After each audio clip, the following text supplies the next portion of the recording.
थोड़े दिन पहले आप नेपाल गए थे, हम्म। वहाँ का क्या किस्सा था? तो अपने घर में ना हमेशा भारीपन महसूस होता था। उनको ये फील था कि हमारे घर में कुछ नेगेटिव है। सोने के लिए लेटते ही मैंने देखा लाइट बंद थी सामने, तो एंटिटी खड़ी दिखाई दे रही मुझे। एक एंटिटी 3 तत्वों से बनी है, मैं 5 तत्वों का हूँ। मैं उससे डरूंगा कि वो मुझसे डरेगी?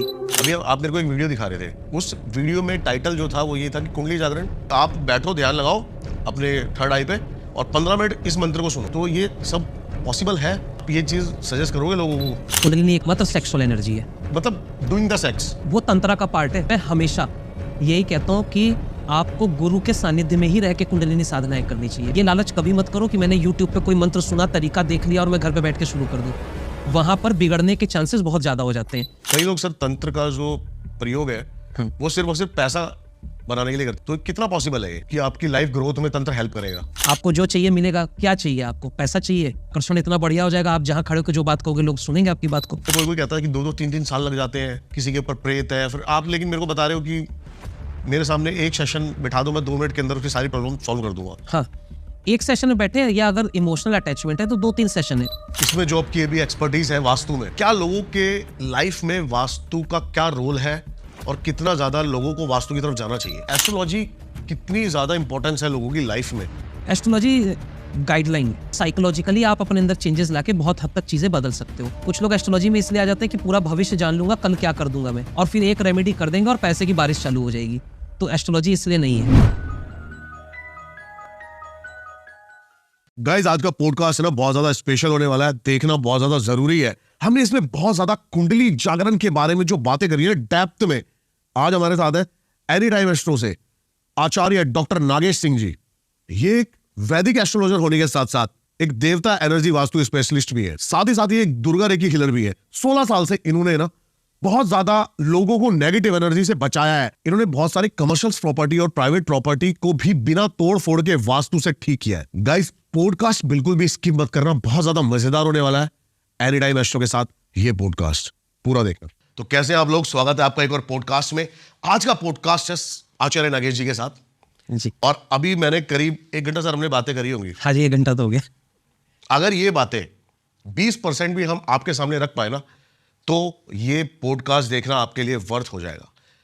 आज हम सुपर नेचुरल पावर्स के बारे में बात करेंगे। इसके अंदर सारी चीजें आ जाती हैं, ब्लैक मैजिक, व्हाइट मैजिक, तंत्र। डेप्थ में जाएंगे और सीधा स्टार्ट करते हैं। सर पहले सर आप बताओ कि हम बात कर रहे थे कि आपने जो मतलब सिद्धियां करी हुई हैं और आपके पास जो पावर्स हैं उनकी बात करते हैं डिटेल में थोड़ा। सिद्धियां नहीं बोलूंगा मैं, साधना बोलूंगा। दोनों में फर्क हो गया। एक्चुअली में देखो, सिद्धि हम करते हैं तो हम एक टारगेट सेट कर लेते हैं कि मुझे ये चीज चाहिए और उसकी सिद्धि करी और फिर हम उसके साथ लगे हैं, उसी पे काम कर रहे हैं। थोड़ा ईगो भी होता है सिद्धि में। ऐसा हो जाता है ना, मैंने सिद्धि कर ली, मेरे पास ये पावर सिद्ध है मेरे पास, हाँ सिद्ध है, तो वह घमंड आता है। साधना में हम बहुत डाउन टू अर्थ हैं, झुके हुए। हमने साधना करी है, भगवान श्री कृष्ण की करी है, भोलेनाथ की साधनाएं करी है, फिर उनसे कृपा और आशीर्वाद मिला है, तो प्रेम स्वरूप हमें मिला है, हम भी प्रेम स्वरूप देते हैं आगे। अभी हम बात कर रहे थे ये, और मैंने सर को मतलब मेरे अंदर ये थोड़ी सी जिज्ञासा थी जानने की। मैंने सर से कहा कि भगवान और मतलब ये जो हम एंटिटीज की बात करते हैं, कर्ण पिशाचनी, पावर में कितना डिफरेंस है? सर ने बोला कि एंटिटीज को हम ऑर्डर देते हैं और भगवान को हम मतलब कई सुना है, लेकिन मैंने ऐसा कईयों ने हनुमान सिद्ध करे हुए हैं। देखो, पहले तो हनुमान जी किसी के ऊपर आए तो फटके मर जाएगा। क्या इतना सात्विक, इतना शुद्ध कोई इंसान है जो हनुमान जी को अपने ऊपर ले ले? भैरव सिद्ध करे हुए हैं।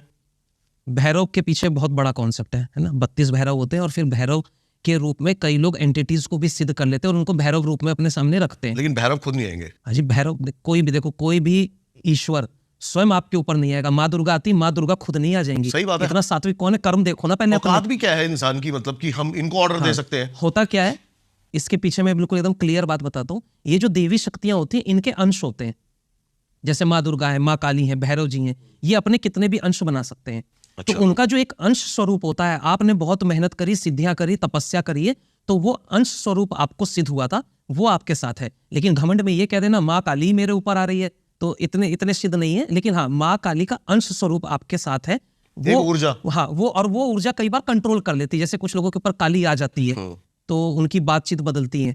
तो वहां क्या है, वो माँ काली का जो अंश है ना, उनके अंदर खुद की जो कुंडलिनी शक्ति है वो एक्टिव हुई है और वो फॉर्म ऊपर आया है कुंडलिनी, क्योंकि ऊपर चढ़ती है सहस्त्रधार तक, और वहां आके उनकी पावर्स इतनी हो जाती है ना, उनको उनके बोल चाल, काम करने का तरीका वो एकदम बदल जाता है। उस समय उनके पास पावर होती है नेगेटिव एनर्जी से भी लड़ने की।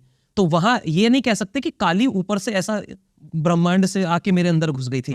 मेरी ही जो कुंडलिनी शक्ति है वो काली रूप में जागृत हुई है, तो एक अंश है। या किसी ने दुर्गा जी की साधनाएं करी थी तो उनकी कुंडलिनी शक्ति दुर्गा रूप में जागृत होगी, तो वो ऐसा हो जाएगा उनका कि माँ दुर्गा है उनके ऊपर। एक्चुअली मुद्राएं बनती है ना, जैसे काली आई तो काली की जो मुद्रा है इस तरीके से करना है या जीभ निकालना है, तो उनकी वो हो जाती है।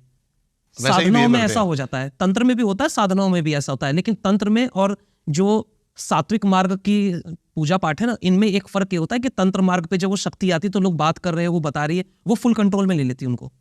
लेकिन जो सात्विक मार्ग से चले हुए हैं, जिन्होंने पूजा पाठ करी है, साधनाएं करी हैं, उनकी ऊर्जा चढ़ती है बढ़िया तरीके से, और वो अपने अंदर महसूस करते हैं कि अब मेरे अंदर वो इतनी शक्ति है। लेकिन ऐसा नहीं कि वो प्रॉपर उनके ऊपर आ गई और उनके बॉडी को उन्होंने अपने अधीन कर लिया और वो ऐसे काम करेंगे, ऐसा नहीं होता। मन में सर एक क्वेश्चन आया है, कंट्रोवर्शियल ना हो जाए थोड़ा, पावरफुल क्या है, सिद्धि या साधना? हाँ, दोनों अपनी अपनी जगह ठीक है। मतलब दोनों की पावर अपनी अपनी जगह हाँ, अपनी अपनी जगह है। देखो, सिद्धि जिन्होंने कर रखी है वहां काट नहीं सकते, क्योंकि बहुत अच्छे अच्छे सिद्धि वाले लोग भी हैं, बहुत अच्छे अच्छे गुरु हैं जिनकी सिद्धियां बहुत बड़े लेवल पर हैं, और उनके पास एक दो नहीं कई कई सिद्धियां होती है जो तंत्र मार्ग पर चलते हैं, तो है उनके पास भी शक्ति। साधना मार्ग पे बहुत से लोग हैं, साधनाओं के द्वारा सिर्फ अपनी ही सुरक्षा कर पाते हैं, और कुछ लोग हैं जो साधनाओं के बाद कुंडलिनी जागृत हो गई, उनका आज्ञा चक्र जागृत हो गया, तो वो दूसरों की भी मदद कर रहे हैं, तो काम तो वो भी कर सकते हैं। तो यहाँ पे ऐसा कंपैरिजन करना मुझे नहीं लगता कि ठीक है। सबकी अपनी अपनी साधना और सिद्धियां हैं। आपकी जर्नी जो है साधना में कैसे, मतलब आपको फील हुआ कि मेरे को यहाँ पे आना चाहिए, और क्या क्या आपने साधनाएं फिर करी?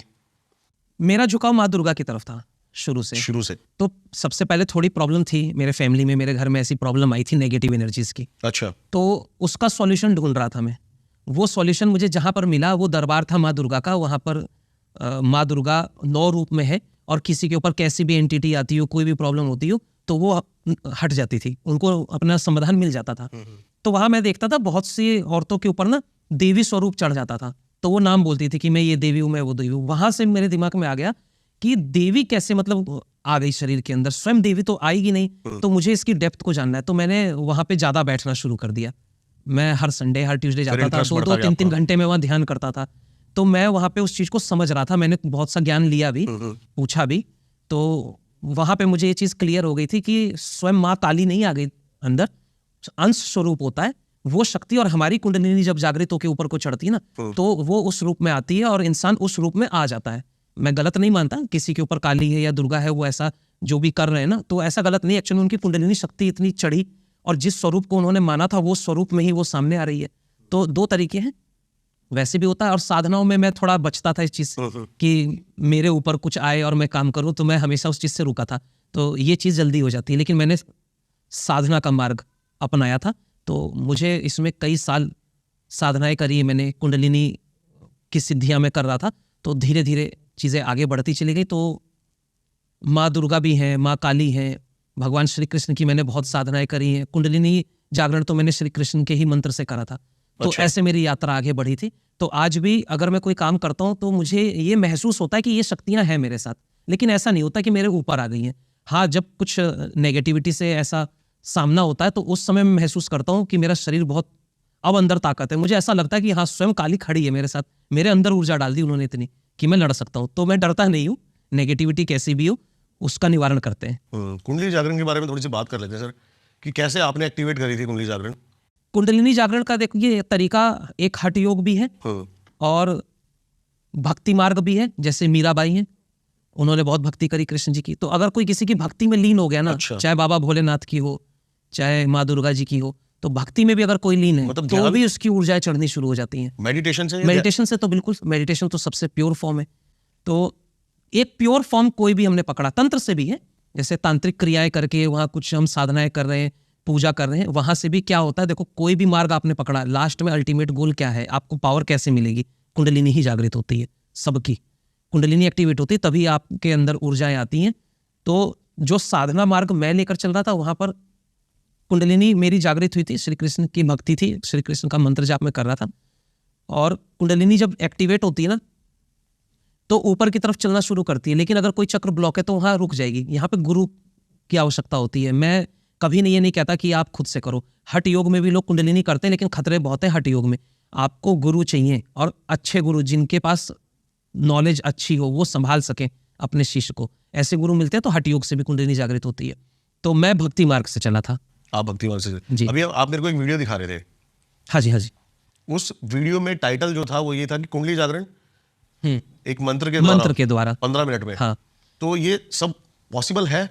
कुंडलिनी जागरण करने के ना कई तरीके हैं। गुरु क्या है, या तो स्पर्श से कुंडलिनी जागृत कर देंगे। गुरु ने अगर आपको छू दिया, जिनकी कुंडलिनी जागृत थी तो आपकी जागृत हो अच्छा, जाएगी। अच्छा। जैसे ओशो किया करते थे। ओशो थर्ड आई पे अंगूठा रख के दबाते थे और कुंडलिनी एक्टिवेट करते थे लोगों की। ओशो ने अच्छा। बहुतों की करी है। ऐसे ही स्पर्श है या मंत्र, गुरु ने अपनी आवाज में आपके कान में मंत्र बोला, उस मंत्र की जो वाइब्रेशन है ना वो इतनी स्ट्रांग होती है कि जैसे ही आपने सुना वो सीधे आपके मूलाधार चक्र तक वो वाइब्रेशन पहुंचेगी और कुंडलिनी को झंझोड़ के रख देती है वो, और वहां से कुंडलिनी एक्टिव होकर उठना शुरू करती है। या फिर ऊपर से आंखों नीचे जाएगी कुंडली? नहीं, कुंडलिनी नीचे से उठी, मूलाधार हमारा पहला चक्र है, और वहां से कुंडलिनी उठती है। ठीक है, तो वो मंत्र द्वारा, गुरु ने आपके कान में मंत्र बोला तो वो वाइब्रेशंस गई आपके शरीर में, तो जितनी हमारी नाड़ियां है ना वो वाइब्रेशन उस नाड़ियों में दौड़ती है और वहां कुंडलिनी एक्टिवेट हो जाती है। और एक तरीका होता है लेकिन आंखों से देखने का भी। आप ये चीज सजेस्ट करोगे लोगों को कि मतलब मेरे को तो थोड़ा सा ऐसा लग रहा है कि किसी के साथ दिक्कत ना हो जाए, जैसे कि है ना, मैंने उस वीडियो में देखा जो टाइटल है वो यही है कि आप बैठो, ध्यान लगाओ अपने थर्ड आई पे और 15 मिनट इस मंत्र को सुनो। हाँ। अब अकेले में कुछ ऊंच नीच हो जाए, ऐसा कुछ डिसबैलेंस होती है बहुत लोगों की, क्योंकि गुरु आपके पास नहीं है। आपने मंत्र सुन लिया या आपने कोई हठ योग के तरीके जान लिए और आप कर रहे हो हठ योग से कुंडलिनी जागृत, लेकिन जब कुंडलिनी चढ़ती है ना तो इतनी पावर होती है उसकी, वो सारे चक्र को भेदते हुए चलती है ऊपर को। लेकिन अगर वो कहीं स्टक कर गई, रुक गई, अटक गई, तो वहां प्रॉब्लम शुरू होती है, तो डिसबैलेंस हो जाती है कुंडलिनी, लोग पागल भी हो सकते हैं।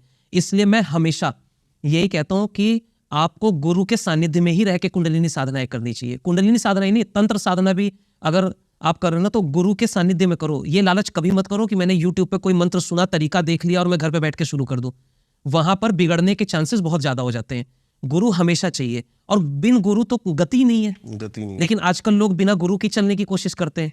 सर मुझे ऐसा लगता है कि उनको गुरु मिलते नहीं है।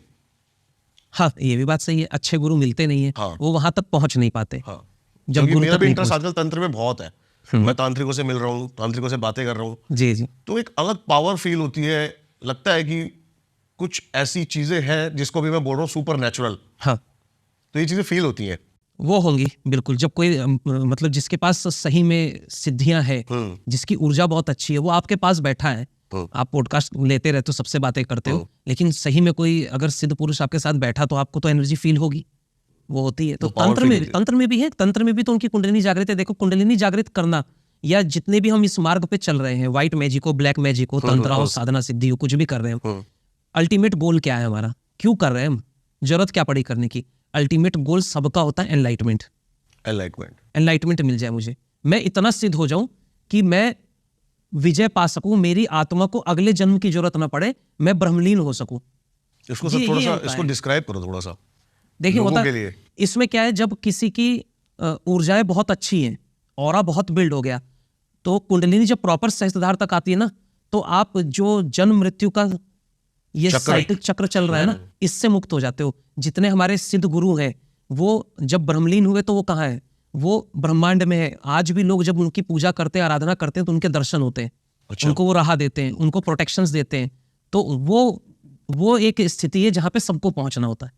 लेकिन कई बार गलतियां हो जाती है या हमारे साथ अच्छे गुरु नहीं है, गाइडेंस नहीं हो पाती, तो चलते रहते हैं बस एक मार्ग पे, पर ग्रोथ नहीं होती। जैसे सिद्धियां मिल गई, पावर्स मिल गई, अब काम तो कर रहे हैं, लोगों का भला कर रहे हैं, लेकिन अपना खुद का और ग्रोथ नहीं कर पा रहे, तो वो रुक गए एक जगह पे। वहां कौन बताएगा? वहां पे गुरु ही तो राह देंगे ना कि तुम यहां रुके हो, अब तुम्हारी ऊर्जा को और ऊपर जाना चाहिए। तो कुंडलिनी सहस्त्रधार तक आएगी तो वो मार्ग खुलता है। नॉर्मली कुंडली को सहस्त्रधार तक अगर कोई ले आए तो वो वैसे भी सन्यासी हो जाएगा। कई लोग सर तंत्र का जो प्रयोग है वो सिर्फ और सिर्फ पैसा बनाने के लिए करते हैं, जैसे हम बात कर रहे थे। हाँ, तो कितना पॉसिबल है ये कि आपकी लाइफ ग्रोथ में तंत्र हेल्प करेगा? करता है। बहुत से लोग तो अच्छे बिजनेसमैन होते हैं, लेकिन वो कोई ना कोई एंटिटी को सिद्ध कर लेते हैं, अच्छा। सिर्फ इसलिए कि मेरा काम अच्छा चले। मैं जिन लोगों के साथ बात कर रहा हूँ, जिनसे मुझे बिजनेस निकालना है, वो मेरे सामने बैठे मेरी बातें माने। तो हमेशा ऐसा नहीं कि तांत्रिक है तो ही वो करेगा। मेरे से बहुत ऐसे लोग मिले जो नॉर्मल लाइफ जीते हैं, बिजनेस कर रहे हैं, लेकिन वो भी कोई ना कोई सिद्धि किसी गुरु से मंत्र लेके सिद्धि कर लेते हैं और एक एंटिटी को अपने साथ रखते हैं, सिर्फ अपनी ग्रोथ के लिए, पैसे के लिए। लेकिन गुरु संभालने वाले हैं तो आप चल जाओगे ठीक, लेकिन अगर आपके गुरु ने नहीं संभाला तो आपका क्या होगा? वहां पे वही एनर्जी जो आपका साथ दे रही थी कुछ साल, उसके बाद वही आपके परिवार को परेशान करना शुरू करेगी। अच्छा, क्योंकि उनको संभालना भी जरूरी है ना। तो इसको मतलब नेगेटिव एंटिटी है ना, हैंडल करना बड़ा मुश्किल है। तो नेगेटिव एंटिटी है तो उसकी तो प्रोग्राम ही नेगेटिव है, वो सही चलेगी कहाँ से। तो मैं तो ये कहता हूँ भक्ति मार्ग पे चलो, सात्विक मार्ग पे चलो। जितनी मेहनत आप एंटिटीज पे कर रहे हो उतनी मेहनत आप माँ दुर्गा पे, श्री कृष्ण जी पे, बाबा भोलेनाथ की पूजा पाठ करो, रुद्राभिषेक कराओ, उनसे मदद मांगो ना। मन साफ रहेगा ना तो वो भी आपके साथ खड़े हैं, वो आपकी मदद करेंगे। आपको जो चाहिए मिलेगा। क्या चाहिए आपको? पैसा चाहिए, अपना आकर्षण बढ़ाना है, श्री कृष्ण की भक्ति शुरू कर दो। मैं कहता हूँ भगवान श्री लक्ष्मी नारायण जी की पूजा शुरू कर दो। लक्ष्मी जी की पूजा आराधना आपने शुरू करी, लक्ष्मी भी आएगी। नारायण की साधना आपने करी, आपका ऑरा इतना बिल्ड हो जाएगा, आकर्षण इतना बढ़िया हो जाएगा, आप जहां खड़े होकर जो बात कहोगे लोग सुनेंगे आपकी बात को, आपकी ये बात चीज- का एक वजूद बनेगा। तो सात्विक मार्ग से भी चला जा सकता है। मतलब ये एनर्जी ऐसे काम करती है कि आपका ऑरा बिल्ड करने में मदद करती है आपकी। हाँ बिल्कुल, हाँ, पॉजिटिव एनर्जीज ऐसी काम करती है और वो हमें हमेशा अच्छे तरीके से ही ग्रो कराएंगी। देखो, धीरे धीरे बढ़ना है या तुरंत बढ़ना है ये हमारी अपनी इच्छा है। धीरे धीरे बढ़ना है तो मेहनत करो, साधनाएं करो, तपस्या करो, पूजा करो, ध्यान करो, ये मार्ग है। जल्दी चाहिए शॉर्टकट तो लोग तंत्र की तरफ जाते हैं, क्योंकि वहां एक ने सिद्ध किया हुआ था, तुरंत आपको दे दिया। एनर्जी ट्रांसफर भी तो होती है ना। अच्छा, जैसे हम कुंडली अभी जागरण की बात कर रहे हैं कि आपको मेहनत करनी है, आपका गुरु आपको तभी के तभी एक्टिवेट नहीं, करा गुरु सकता अगर एक्टिवेट करके दे रहे तो भी आपको मेहनत करनी है ना। कुंडलिनी एक्टिवेट तो हो गई, है बैलेंस करने में। अब उसको मेंटेन कैसे करेंगे? बैठूंगा तो मैं ही ध्यान पे, ध्यान तो मुझे ही करना पड़ेगा रोज। गुरु ने जो मंत्र दिए, जो तरीके बताए, वो मुझे करने होंगे। अगर 2-3 महीने आपने नहीं किए, ऊर्जा अपने आप कम हो मतलब जाएगी। उसको रिवाइज करते रहना। हाँ, 2-3 महीने आप मत करो, साधना बिल्कुल छोड़ दो और आप सिर्फ अपने काम में लगे रहोगे, ऊर्जा वापस सारी की सारी कम हो जाएंगी, कुंडलिनी वापस नीचे चली जाएगी। तो ऐसा नहीं है कि कुंडलिनी जागृत हुई तो जागृति रहेगी। और कुंडलिनी अपने आप भी जागृत होती है। कई बार किसी का बहुत बड़ा एक्सीडेंट हुआ, कोई ट्रॉमा हो गया, चोट लग गई, तो वहां पर भी ऊर्जाएं जागृत होती है, कुंडलिनी भी जागृत हो जाती है। और कई लोगों के तो आज्ञा चक्र भी एक्टिवेट हो जाता है। मतलब ये कैसे पॉसिबल है सर? वो झटका लगता है। देखो, इसमें ना एक बात मानने वाली ये है कि जब कोई इंसान बिल्कुल मौत को छू के वापस आ गया, कोई बहुत भयानक उसका एक्सीडेंट हुआ, छत से गिरा, उसको लगा एक पल को मैं तो मर गया हूं, लेकिन वो बच गया किसी तरह, वहां एक ट्रॉमा होता है, झटका लगता है दिमाग पे, और उसके बाद आज्ञा चक्र एक्टिवेट हो जाता है। कितने लोगों की तीसरी आंख खुल जाती है उसके बाद। फिर उनको बहुत मतलब जब वो सो रहे होते हैं तो उनको सपने दिख गए, क्या होने वाला आगे भविष्य में। उनके मुंह से ऐसी बात निकल जाती है अचानक कि ये मत करो, ऐसा हो जाएगा, वो सच सामने आ गया। कुछ लोगों की कुंडलिनी एक्टिवेट हो जाती है इसी घटना के बाद। तो घटनाओं के द्वारा भी ये हो जाता है अपने आप। और बाकी साधना तपस्या है। जैसे मेरी जब पावर्स बढ़ी थी, एक्चुअली मेरा एक्सीडेंट हुआ था एक बहुत बड़ा। अच्छा। हाँ, तो उस एक्सीडेंट में मेरी गाड़ी में तो कुछ बचा नहीं था, लेकिन पता नहीं कैसे जब गाड़ी पलटी थी, 4 राउंड तो पलटी थी गाड़ी मेरी। तो जब गाड़ी पलटी थी तो गेट खुल गया था, मैं बाहर गिर गया था गाड़ी से निकल के? हाँ, मैं गाड़ी से निकल गया, मुझे नहीं पता कैसे। अच्छा, मेरी किस्मत अच्छी थी, मैंने सीट बेल्ट नहीं लगाई थी उस दिन। कहते सीट बेल्ट लगाओगे बच जाओगे, उस दिन बिना सीट बेल्ट के बच गया। 100 के ऊपर थी गाड़ी, फ्लाईओवर से उतर रहा था मैं, तो अचानक से दुर्घटना हो गई, गाड़ी पलटी। तो मैं, गेट खुल गया था या कुछ भी हुआ, मुझे उस समय तो लॉजिक समझ में नहीं आया हुआ क्या मेरे साथ, लेकिन मैं गिरा हूँ और गाड़ी बहुत दूर थी। और मैं जब नीचे था ना, मेरी आंख बंद थी, तो मुझे अंधेरा अंधेरा सा, मेरे मन में एक बार कोई आया कि तू मर गया भाई, तू मर चुका है। और मैंने आंख खोली तो अब मुंह तो नीचे था, सड़क देखी तो बिल्कुल अंधेरा था। मैंने कहा मैं तो निकल चुका हूँ। अच्छा, फील आया। और फिर जब मुंह उठा के देखा तो गाड़ियां चल रही है, मेरे आसपास लोग खड़े हैं। मैं खड़ा हुआ, मैंने खड़े होकर पैर वैर छुए अपने, ऐसे टच करा तो मुझे लगा नहीं, बच गया हूँ, हाथ पैर भी सही सलामत है, कुछ नहीं हुआ। और गाड़ी बिल्कुल खत्म थी, क्रेन मंगवाई थी, खिंचवाई। वहां उसके बाद 4-5 दिन तक बड़ा मन अलग टाइप का हो गया था मेरा। कैसे? मतलब मैं किसी से बात नहीं कर रहा था। कोई आके ये भी कह रहा है कि अरे इतने बड़े एक्सीडेंट के बाद भाई तुम तो बच गए, तुम्हें कुछ नहीं हुआ, लेकिन मुझे वो खुशी नहीं है कि मैं बच गया। मैं फिर भी बड़ा शांत था। मुझे वो समझ में नहीं आया था उस समय कि मैं इतना शांत क्यों। मुझे मतलब इस बात की भी खुशी नहीं कि मैं बच गया, मुझे इस बात का भी दुख नहीं है कि वाहन का नुकसान हो गया, न खुशी न गम, शांत था मैं। और वहां से एक बदलाव मेरे अंदर चला था। मैं ज्योतिष तो उस समय करता था, लेकिन साधनाओं की तरफ ज्यादा झुकाव मेरा शुरू हो गया था। मैं भक्ति मार्ग पे ज्यादा आ गया था।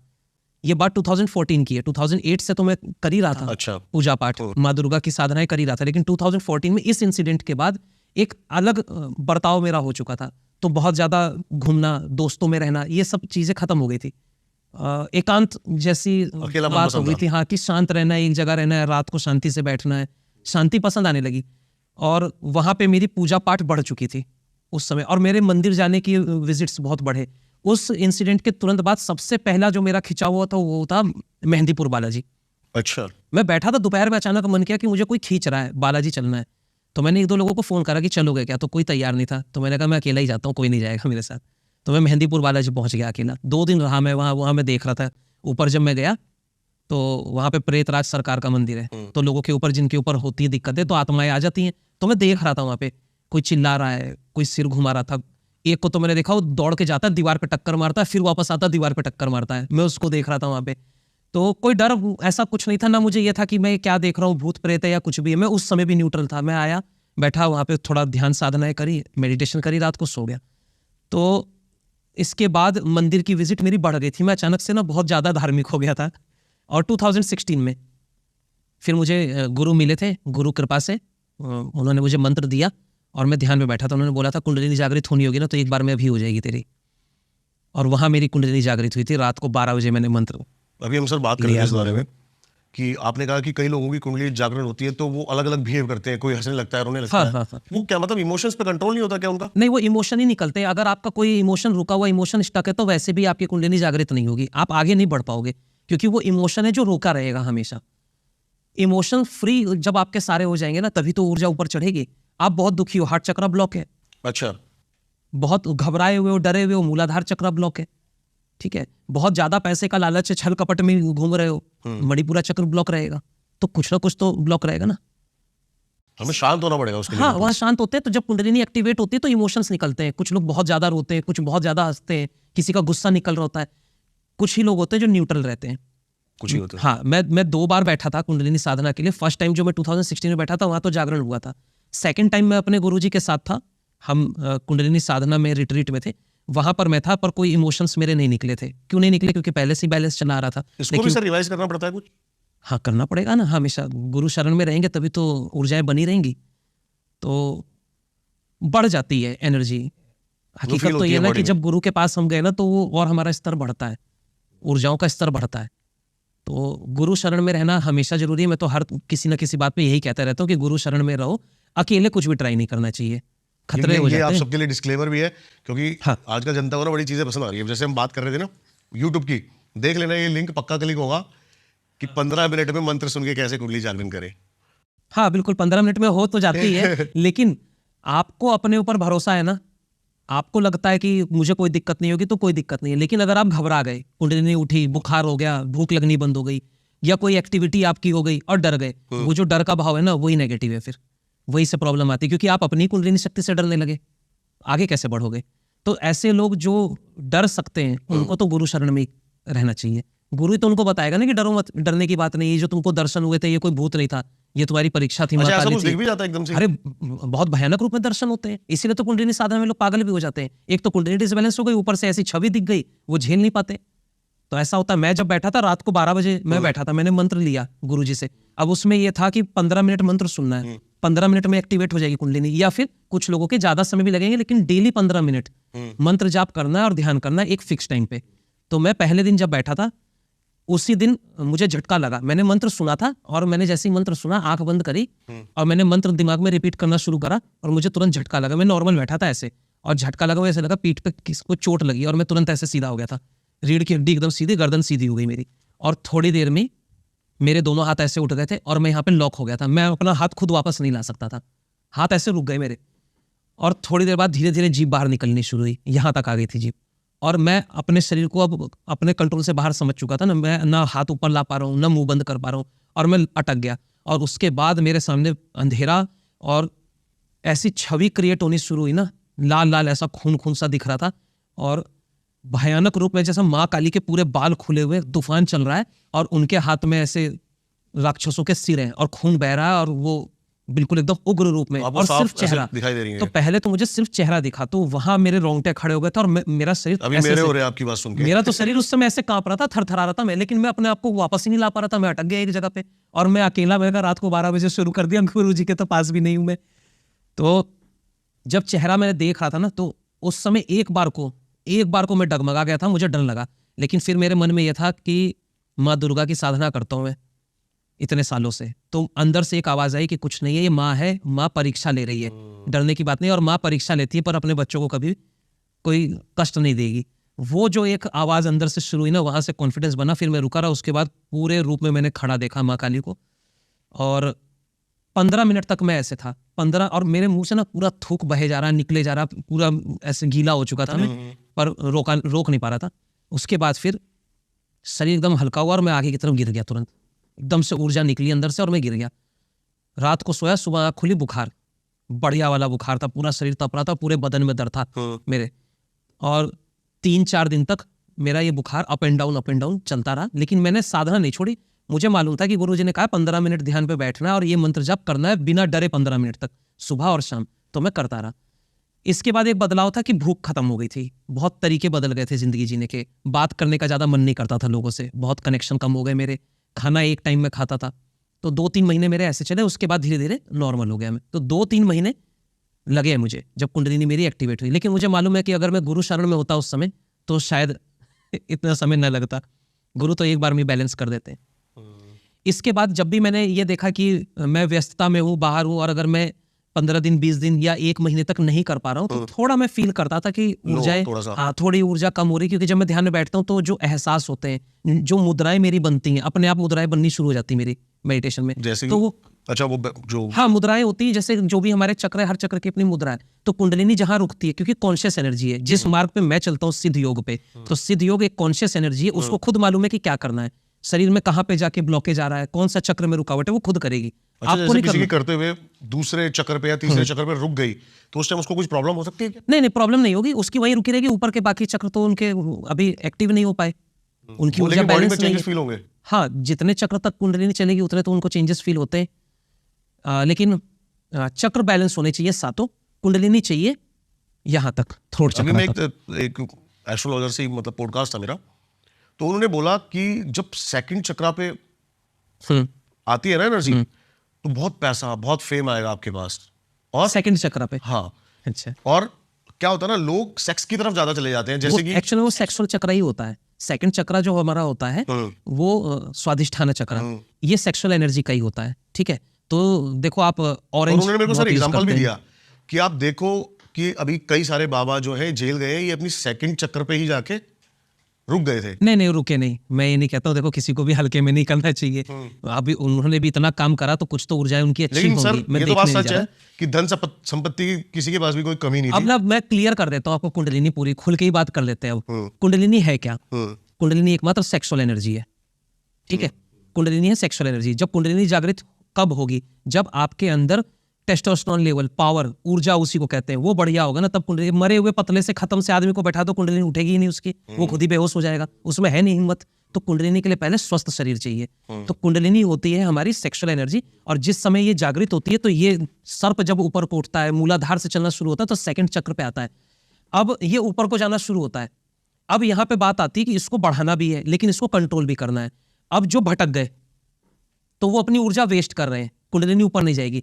लेकिन अगर आपने ब्रह्मचर्य का भी पालन कर लिया और आप अच्छा खा पी भी रहे हो, आपका दोनों चक्र मूलाधार और स्वादिष्ठाना बढ़िया एक्टिव भी हो चुका है, लेकिन आपने कंट्रोल करा अपने ऊपर, आप इधर उधर लिप्त नहीं हो रहे हो, तो वहां पे जब वो पावर बनी ना, वो जितनी पावर बनेगी वो कहाँ जाएगी? वो उतनी तेजी से पुल करेगी और कुंडलिनी ऊपर आनी शुरू होगी, सहस्त्रधार पे टक्कर करेगी, और यहाँ टक्कर मारने के बाद फिर ये वापस नीचे जाएगी। तो जब ये पूरा फेरा ऐसे कंप्लीट होता है ना, तब कुंडलिनी की एनर्जीज आनी शुरू होती है। लेकिन जैसे ही कुंडलिनी एक्टिव हुई किसी की, उसकी एनर्जी इतनी बढ़ जाती है ना कि वो इधर उधर ऐसा मोहमाया में फंसने शुरू हो जाते हैं। ये कंट्रोल करने की बात सेक्स है। के थ्रू भी हम कुंडली हाँ, ऊपर कर सकते हैं। हाँ। मतलब डूइंग द सेक्स, वो तंत्रा का पार्ट है। तंत्र सेक्स। हाँ, ऐसा नहीं कि नॉर्मल जो ऐसा कर लेते हैं ना लोग, इससे थोड़ी कुंडलिनी जाएगी, इससे तो आप खराब कर रहे हो। वो तंत्रा का एक अलग पार्ट है, वहां पे टेक्निक्स होती है मूलाधार चक्र को कंट्रोल में रख कर। मैंने भी सर थोड़े टाइम के ना तंत्र सेक्स के बारे में पढ़ा ना, तो मुझे तो लग रहा है कि तंत्र सेक्स जिसने सीख लिया तो लाइफ में जो डॉक्टर्स हैं आजकल, ये बड़े चल रहा है लड़कों में है ना शिकायतें, सारी बीमारी दूर है। हाँ, तो ये जो मैं तरीका बता रहा हूँ ये कुंडलिनी का भी है, ऐसा भी। अब तो जब हम कुंडलिनी एक्टिवेट करते हैं, हम क्या करते हैं, वहां पे मास्टर बताता है कि अपने मूलाधार को टाइट करो, झटके मारो, 8, 10, 15, 20 झटके मारो मूलाधार पे। क्यों बोलते हैं? मूलाधार पे झटके मारे तभी तो ऊर्जा ऊपर को भागेगी। तो कुंडलिनी है ही सेक्सुअल एनर्जी। अब कुंडलिनी जब ऊपर चढ़ना शुरू हो रही है, यहाँ क्या चाहिए? ब्रह्मचार्य। और जहां ब्रह्मचार्य टूट गया तो कुंडलिनी फिर वापस नीचे आने लेकिन शुरू कई कर लोग देगी। इसको ना कंट्रोवर्शियल कर देते हैं। अब मेरा तो मानना ये है, जब तक हमने स्पर्म बाहर नहीं निकाला तो ब्रह्मचार्य टूटा ही नहीं है। लेकिन कई लोग कहते हैं कि तंत्र सेक्स ब्रह्मचार्य को भी लेना देना नहीं है। वो भी सही कहते हैं। अब उसके पीछे एक चीज आपको और बताता हूं। अगर आपने 30 दिन ब्रह्मचार्य कर लिया, 1 साल का कोटा पूरा, ये सच है। 30 दिन तो लगातार ब्रह्मचार्य कर लो, नो मास्टरबेशन, एकदम क्लीन कर लो, 30 दिन या 40 दिन जहां तक ले जा सकते हो। उसके बाद आपकी कुंडलिनी एनर्जी जितनी बैलेंस होनी थी वो 1 साल तक के लिए मेंटेन है। वो 1 साल तक के लिए मेंटेन है। अब कुछ तंत्र सेक्स में इस एक्टिविटी को बढ़ा लेते हैं, क्योंकि स्पर्म का कुंडलिनी शक्ति से कोई लेना देना नहीं है। पहला पॉइंट, आप कितनी ऊर्जा बना पा रहे हो उससे मतलब है। तो अगर स्पर्म आपका आउट भी हो रहा है ना, तो उससे मतलब नहीं, आपने ऊर्जा तो बनाई हुई थी ना, आप कुछ दिन तो रुके थे, तो वो ऊर्जा आप ऊपर लेके गए। तो जब आप ध्यान पे बैठोगे तो आप ध्यान पे बैठ रहे हो तो ऊर्जा ऊपर कर रहे हो। इसके पीछे क्या आता है? खान पीन। आपका खाना पीना अच्छा होना चाहिए, हेल्दी डाइट होनी चाहिए। आपने देखा ना, बहुत से गुरु स्वर्ण भस्म खा रहे हैं, शिलाजीत इस्तेमाल कर रहे हैं। वो कर तो इसलिए रहे थे कि अंदर एनर्जी बढ़िया बनानी है तो कुंडलिनी ऊपर चले, लेकिन बेचारे बाद में भटक जाते हैं, फिर सब कहीं और ही चले जाते हैं। इसको भी कंट्रोल करना बड़ा मुश्किल है ऐसे, है ना? इसको करना भी नहीं चाहिए। एक बात और मैं बताता हूँ, इसको अगर कंट्रोल करा तो भी आप स्टक हो जाओगे, ऊर्जा अटक जाती है। फ्री माइंडेड रहना, देखो कुंडलिनी राह में हमेशा फ्री माइंडेड रहना है। ये बहुत कंफ्यूजन वाली राह है, इसीलिए कुछ लोग इधर जा रहे हैं, कुछ लोग उधर जा रहे हैं। सबसे बढ़िया साधक कौन है आज की डेट में? किसको मानते हो आप? ब्रह्मचारी को या शादीशुदा आदमी को? सर अब मैं ही बता देता हूँ, शादीशुदा आदमी। नहीं, मैं भी यही बोलने वाला था। मैंने कहा मैं तो ऐसे तांत्रिकों से मिला हूं कि आप उनको देख के ये नहीं कह पाओगे कि ये तांत्रिक है। हाँ, प्रॉपर गृहस्थ जीवन में, गृहस्थ लेकिन जीवन, उन्होंने ऐसी ऐसी सिद्धियां प्राप्त करी हुई हैं कि गृहस्थ जीवन में देखो आज के समय में ना, कलयुग में एक बात कही जाती है कि गृहस्थ योगी सर्वश्रेष्ठ योगी। जो गृहस्थ जीवन में रहकर भी योग साधनाएं कर ले, वो सर्वश्रेष्ठ है। गृहस्थ जीवन में आप हो तो आपका एक पार्टनर है, ठीक है, आप साधनाएं कर रहे हो, ऊर्जा को बना रहे हो, लेकिन आपके कनेक्शन सिर्फ अपनी वाइफ के साथ है और किसी के साथ नहीं है। इसमें गलत है कुछ? कुछ भी गलत नहीं, तंत्रा यहीं पे लगता है। नहीं, अगर हम अदर वुमेन्स के साथ रिलेशन बनाते हैं तो इसमें हमारी जो कुंडलिनी है या फिर ऐसा कुछ है, एनर्जीज को कोई मतलब नहीं होता इन चीज से। एनर्जी को क्या पता आप कहाँ क्या कर रहे हो, उसको इस बात से कोई मतलब नहीं। एनर्जी लेवल अलग काम करता है, ऊर्जाओं से आप कुंडलिनी चलाओगे, अलग चीज है, ठीक है। ये तो आप बस हमारे कितनों के साथ मतलब ये तो कनेक्शन हमारे सिर्फ मोरालिटी है कि मोरालिटी, और दूसरा हमारा थिंकिंग। आपने सोच लिया मुझसे गलत हुआ, तो आपने वहां कर्मा क्रिएट कर लिया, हो गया गलत, अब पाप बन गया आपका। और एक आदमी वो कह रहा है कि मैं कुछ गलत कर यही नहीं बात रहा है, हूं। मैं कल कह रहा था कि कृष्ण यही सिखाते हैं कि सही गलत कुछ है ही नहीं, कुछ नहीं होता, कर्मा भी कुछ नहीं होता। अभी मैं एक चीज और बोलता हूँ, कर्म भी कुछ नहीं है। कर्म है आपकी सोच, आपने जो किया उसके बाद जो आपने वहां पे सोच क्रिएट करी है ना, वहां से कर्मा क्रिएट हो गया आपके हाथ से। अगर अभी मान लेते कोई चीज गिर के टूट गई और आपने सोचा मुझसे गलती हो गई, अब दुख का भाव आएगा, और आपको लगा इसको तो टूटना ही था, कोई बात नहीं, दूसरी लेंगे, कहानी खत्म है। जो हम अपने अंदर दुख से ही नहीं एनर्जी होगा। रिलीज कर रहे हैं, यूनिवर्स में वही एनर्जी जा रही है हम basically। सोच के कर्मा क्रिएट करते हैं। आप अगर 100 रुपए चार्ज करते हो किसी चीज के, अचानक से आपने 100 रुपए की जगह 500 रुपए चार्ज करने शुरू करे, और आपने ये मान लिया कि मैं तो गलत कर रहा हूं या मैं लोगों से ज्यादा पैसे ले रहा हूं, आपने यहां कर्मा क्रिएट करा। और आपने ये सोच लिया कि मेरे हक के हैं, मेरे तो इतने ही बनते हैं, मैं अब काबिलियत रखता हूं इतने की, मैं 100 नहीं, मैं तो 500 ही लूंगा। अब आपका कर्मा कहां लगा? आप अच्छा कर रहे हो, भले लोग कहते रहे कि आप इतना चार्ज कर रहे हो या आप इतनी सैलरी ले रहे हो। देखो सैलरी लेते ना लोग, 50,000 है, जॉब छोड़ देते, कहते हैं 1 लाख दो तो करूंगा, नहीं तो नहीं करूंगा। क्या गलत कर रहा है? वो बिल्कुल सही कर रहा है, उसको अपनी काबिलियत मालूम है। लेकिन अगर वो किसी कंपनी को ऐसा बाउंड कर दे, फंसा के कह दे कि नहीं मैं अब 1 लाख दोगे तो करूंगा, आप फंस गए हो, तो वहां पे वो और खुद सोच ले कि मैंने देखो इनसे पैसे ठग लिए, मैंने बढ़वा लिए, तो उसने खुद कर्मा क्रिएट कर लिया। तो कर्मा क्रिएट होता हमारी सोच से। बहुत बढ़िया सर, ये पॉडकास्ट मतलब मजा आ रहा है मुझे तो आपसे बात करके। अभी तो हम कुंडलिनी तक ही रह गए, अभी तो पैरानॉर्मल पे पहुंचे भी नहीं। और सीरियसली हमने सोचा भी नहीं था कि हम डेप्थ में जाएंगे इतनी। अच्छा सर, आप जैसे कि हॉरर केस करते हो, आपके पास बहुत हॉरर केस आते हैं, जैसे आपने बताया कि मैंने जो सुनी है प्रोसेस, हो सकता है सबका काम करने का तरीका अलग हो। मुश्किल केस में कोई कहता है कि 2-2 3-3 साल लग जाते हैं, किसी के ऊपर प्रेत है, फिर आप लेकिन मेरे को बता रहे हो कि मेरे सामने एक सेशन बिठा दो, मैं 2 मिनट के अंदर उसकी सारी प्रॉब्लम सॉल्व कर दूंगा। हाँ, एक सेशन में बैठे, या अगर इमोशनल अटैचमेंट है तो 2-3 सेशन है। देखिए जो केस लंबे हो रहे हैं 1-1 साल 2-2 साल, वहां पे क्या है, जब भी कोई केस आ गया, किसी के ऊपर कोई एंटिटी है, स्पिरिट पोजीशनिंग है, तो वहां पे रूट कॉज पे जाना है कि ये इसके ऊपर है क्यों। सबसे पहले तो ये पकड़ना है। वो जड़ जब पहुंच जाएंगे ना तो केस सॉल्व हो जाता है। यहाँ पे इन्वेस्टिगेशन करनी पड़ती है। कैसे है यहाँ पे, किसी के ऊपर कोई स्पिरिट है, हमें पता चल गया, हम उसका रूट कॉज देखेंगे, ये आई है खुद से, गलती से आ गई इसके ऊपर, या किसी ने तंत्रा से भेजी है, और तंत्रा से भी आई है, तो उसके पीछे वहां पर मंत्र उपयोग करके उसका इसके साथ कनेक्शन कैसा जुड़ा है, बाउंडेशंस क्या उस स्पिरिट के ऊपर। तो आप हटाते रहोगे, लेकिन आप जो यहाँ पे पूजा लगा रहे हो, जो भी आप यहाँ पे ऊर्जाएं लगा रहे हो, उससे ज्यादा अगर किसी दूसरे ने लगा रखी हो, भेजने वाले ने ज्यादा लगा रखी हो, उसने उसको कसमों के बंधनों में बांध के रोक रखा हो, तो वो बंधन कटेंगे तभी तो हो जाएगा। वो पहले से ही एक हैवी इमोशन से कनेक्टेड है, तो इमोशन काटना है। या हमें कई बार मिलता है वाइफ है तो हस्बैंड एक्सपायर कर गए थे, उनकी आत्मा है। या एक औरत मरी, उसका बच्चों से बहुत प्रेम था, वो छोड़ के नहीं जा पा रही, वो स्टक हो गई वहीं पे। लेकिन वो कुछ हार्म थोड़ी पहुंचाती होगी सर, बच्चों को या पहुंचाती है, या उनको भी ले जाना चाहती है साथ अपने? बच्चों को नहीं, लेकिन प्रॉब्लम लाइफ में आती है क्योंकि देखो वो हमारे पितर बन गए ना, अब उनको शांति चाहिए और आप उनको शांति नहीं दिला पा रहे, तो वो आपके साथ क्यों भटक रहे, वो शांति तो मांग रहे हैं। कई केस में ऐसी स्पिरिट्स अटकी रहती, पता ही नहीं चलता, न्यूट्रल भी है। ऐसा नहीं हर कोई परेशानी कर रहा है, कई केस में घर के कोई सदस्य है तो वो न्यूट्रल भी रहते हैं, उनको शांति भी नहीं मिल पाई है, लेकिन उनके अपने इमोशंस भी है तो वो न्यूट्रल वे में कनेक्टेड रहेंगे। लेकिन कुछ की अपनी इच्छाएं हैं। कैसे? मरते समय जो इमोशन स्टक हो गया ना, लास्ट टाइम जो इमोशन था वो इच्छा है। अगर मरने वाले को ही ये द्वेष हो जाए कि तुमने मेरी शांति पूजा नहीं कराई, मुझे शांति मिल सकती थी, तुम सिर्फ मेरी प्रॉपर्टी संपत्ति के लालच में वो भूल गए, तो वहां वो दादाजी क्या करेंगे उनके साथ? आपको लगता है वो शांति से बैठेंगे? वो यही तो कहेंगे कि मेरी इतनी संपत्ति का तो मजा ले रहे हो, लेकिन तुम मेरी एक शांति पूजा नहीं करा सकते। तो अगर वो रुक गए तो वो पितृदोष क्रिएट करेंगे। अब यहाँ पे बात आती है पितृदोष वाली कि एक्चुअल पितृदोष किसको कहते हैं। ये है सच्चा पितृदोष। क्या होता है? ग्रह क्लेश, बिजनेस में लॉस, ये सब चीजें होने लगती है लाइफ में। जब हमारे पूर्वज गुजर गए और उनकी शांति पूजा नहीं करा पाए अच्छे से, या उसमें कोई त्रुटि हो गई, तो वो आत्मा को स्थान नहीं मिला, वो रुक गई। अगर वो नाराज है किसी भी स्थिति में तो श्राप लग रहा है आपको, वहां आपके घर में समस्या शुरू होगी। घर में हमेशा आपके कलेश का माहौल, आपस में सबकी अनबन बन गई है, पैसा फाइनेंस ये स्टक हो रहा है। आप कमा तो रहे हो लेकिन आप उसका खुद खुशियां नहीं है, आपको दिख ही नहीं रहा कि पैसा जा कहाँ रहा है। घर में कोई ना कोई हेल्थ इशू लगे हुए हैं। इसके लिए सर कोई होम रेमेडी है आपके पास? देखिए, पितृ दोष अगर लग रहा है तो उसकी तो पितृ शांति है। उसके लिए प्रॉपर पूजा? हाँ, पूजा पितृ शांति एक तरीके से होता है, अनुष्ठान है, वैसे ही कराना होगा। होम रेमेडी तो ऐसा होती नहीं कि आप खुद करोगे और पितरों की शांति करा दोगे। दो तरीके हैं, या तो हम अपने सांस्कृतिक तरीके से उनका अनुष्ठान कराएं, पूजा पाठ कराएं, या फिर तंत्र माध्यम से उनको शांति दें, मोक्ष दिलवाएं। होम रेमेडी यहाँ पे काम नहीं करती। होम रेमेडी तो आप अदर स्पिरिट्स के लिए कर सकते हो। आपको लगता है मेरे घर में नेगेटिविटी है, नेगेटिव एनर्जी है, तो आप धूनी देना शुरू करो रोज हवन सामग्री की। मैं सर इतने सारे तांत्रिकों से बात करता आ रहा हूँ, और क्या होता है ना, जब आप एक पॉडकास्ट करने लगते हो ना, तो बंदे के सामने झांक सकते हो आप अंदर।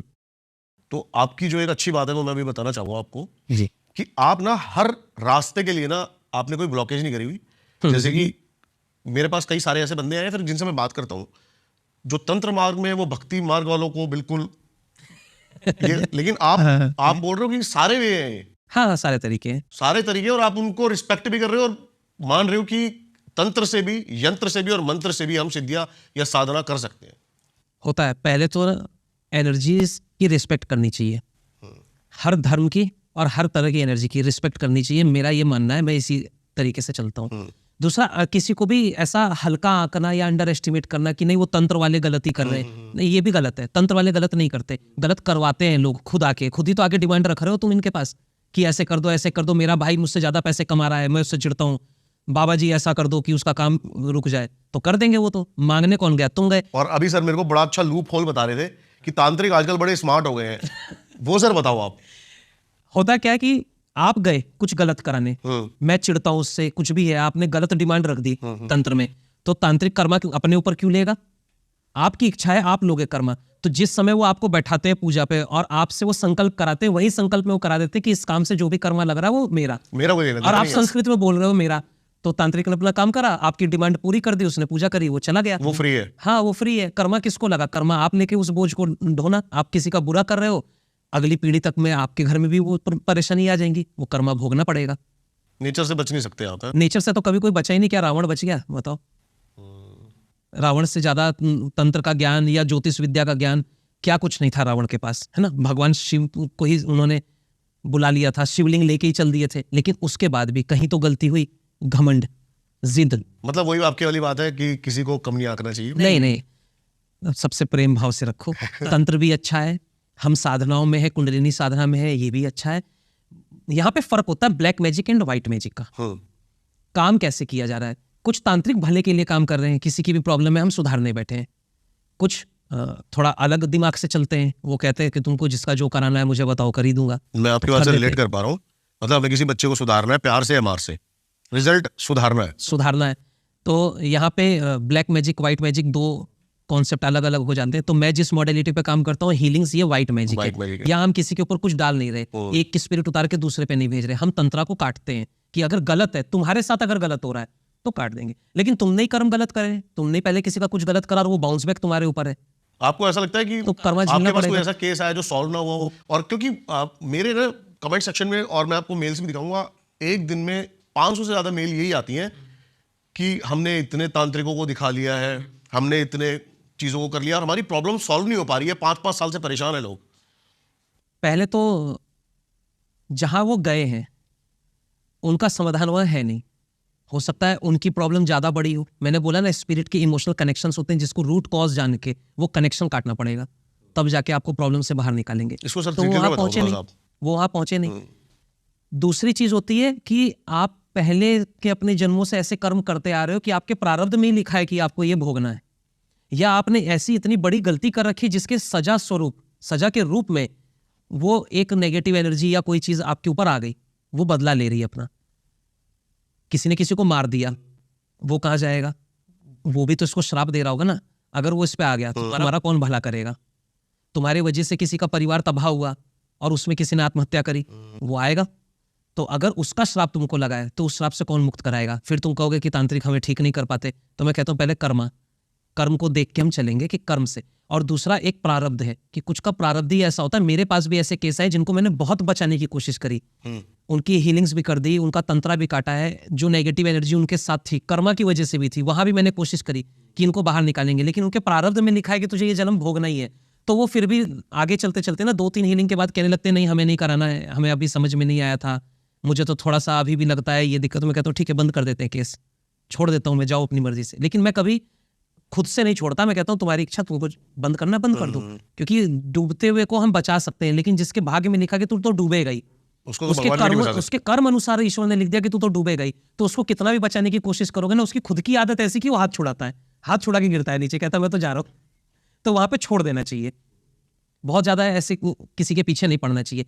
इसलिए कहीं कहीं कुछ केस ऐसे होते हैं जहाँ पे तंत्र विद्या से काम करने वाले लोग भी ना सपोर्ट नहीं करते, छोड़ देते हैं। लेकिन फिर भी मैं उनकी भी भावनाओं की कदर करता हूँ जो ये कहते हैं कि हम 10 जगह 15 जगह गए और कुछ नहीं हुआ, क्योंकि मेरे पास जितने भी लोग आज तक आ रहे हैं सब ऐसे ही आते हैं। पहली बार वाला तो कोई आया ही नहीं आज तक, सब ऐसे ही आए मेरे पास कि हम तो 10 जगह 15 जगह 5 साल 8 साल 10-10 साल वाले केस आए मेरे पास कि हम परेशान हैं, अब आपका पता चला तो आपके पास आए।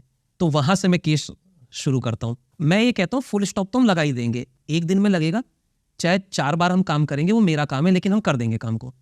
तो धैर्य बहुत जरूरी है, क्योंकि वहाँ पे वही बात है कनेक्शंस वाली कि कितना स्ट्रांग बॉन्ड है उस नेगेटिव एनर्जी का, ये देखना जरूरी है। अभी जो सर आप बता रहे हो कि अभी थोड़े दिन पहले आप नेपाल गए थे, वहां का क्या किस्सा था? नेपाल गया था मैं एक केस करने के लिए, तो वहाँ पर उनकी फैक्ट्री में प्रॉब्लम थी और उनके घर में, उनको अपने घर में ना हमेशा भारीपन महसूस होता था, उनको ये फील था कि हमारे घर में कुछ नेगेटिव है। यहाँ तक कि उनके बच्चे के ऊपर भी नेगेटिव एक ऊर्जा थी, वो रात को उठना, चल देना, कभी बहकी सी बातें कर देना। तो उन्होंने 1-2 जगह दिखाया भी था, उन्होंने काम कराया पर वो सक्सेसफुल नहीं हुआ। तो मुझे बुलाया, मैं गया उनके पास, मैं उनके घर में बैठा था, हम सिर्फ ऐसी चाय पी रहे थे उस टाइम। उस दिन कोई काम नहीं करना था, शाम हो गई थी, तो मैंने कहा कल करूँगा काम। तो मैं जब उनके घर में घुसा ना तो मुझे भारीपन महसूस हो गया कि हाँ ऊर्जा है। तो मैंने थोड़ी सी क्लिनजिंग करी कि बैठते हैं। 15 मिनट बाद घर बिल्कुल उनका नॉर्मल होने लगा, तो मुझे भी हल्का लगा। वो हस्बैंड वाइफ भी आपस में बोले कि हमें अब थोड़ा सा हल्का लग रहा है घर पहले के मुकाबले। तो मैंने कहा हाँ, वो जब बैठते हैं हम तो चीज़ें दूर हट जाती हैं। अभी कल करेंगे, जब वास्तु करेंगे आपका तो प्रॉपर क्लिनजिंग करेंगे, सारी ऊर्जा बैलेंस कर देंगे, हो जाएगा। मैं ये बोल के चला, होटल रूम में आया, रात को लेटा हूँ 12 के आसपास। मैं जैसे ही लेटा, सोने के लिए लेटते ही मैंने देखा लाइट बंद थी सामने, तो एंटिटी खड़ी दिखाई दे रही मुझे। उनके घर की जो एनर्जी थी ना वो मेरे साथ ही चली आई। अच्छा। तो होता क्या, हमेशा एंटिटीज फाइट नहीं करती, कई बार उनको मालूम होता है कि अब ये है ना तो ये शांति दिलवा देगा, ये दिलवाएगा स्थान, तो वो साथ लग जाती कि मुझे स्थान दे दे, मैं तैयार हूँ जाने के लिए।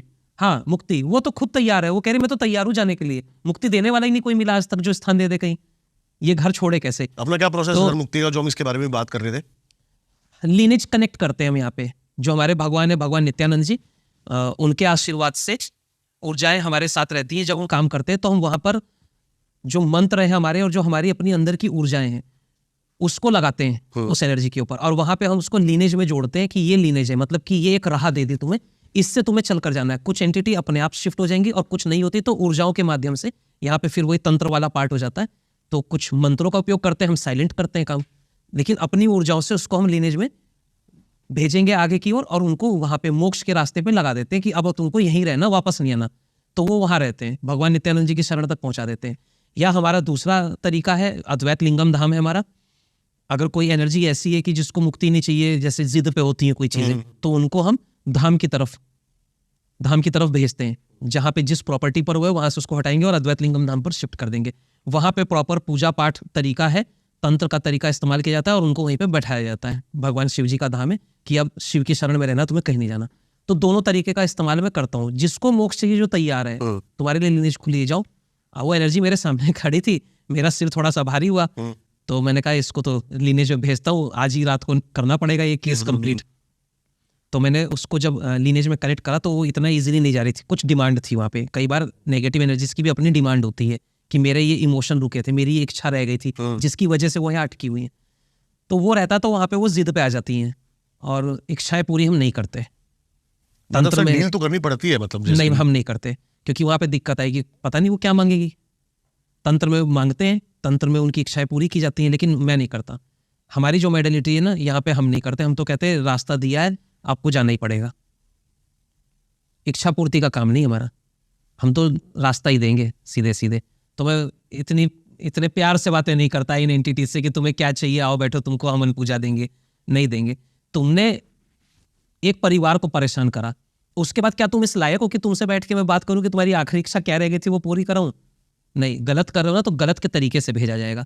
तो लीनेज खोलते हम, आराम से जाना है तो जाओ, नहीं तो फिर उसके बाद मंत्रों की शक्ति से बांधा जाता है, बांध के बैठाया जाता है। जाना तो पड़ेगा दोनों ही सूरत में। चाहे आप सामने वाली एंटिटी कितनी भी पावरफुल हो। पावर तो मैं देखता ही नहीं एंटिटी की, मैं विश्वास करता हूँ अपनी पावर पे।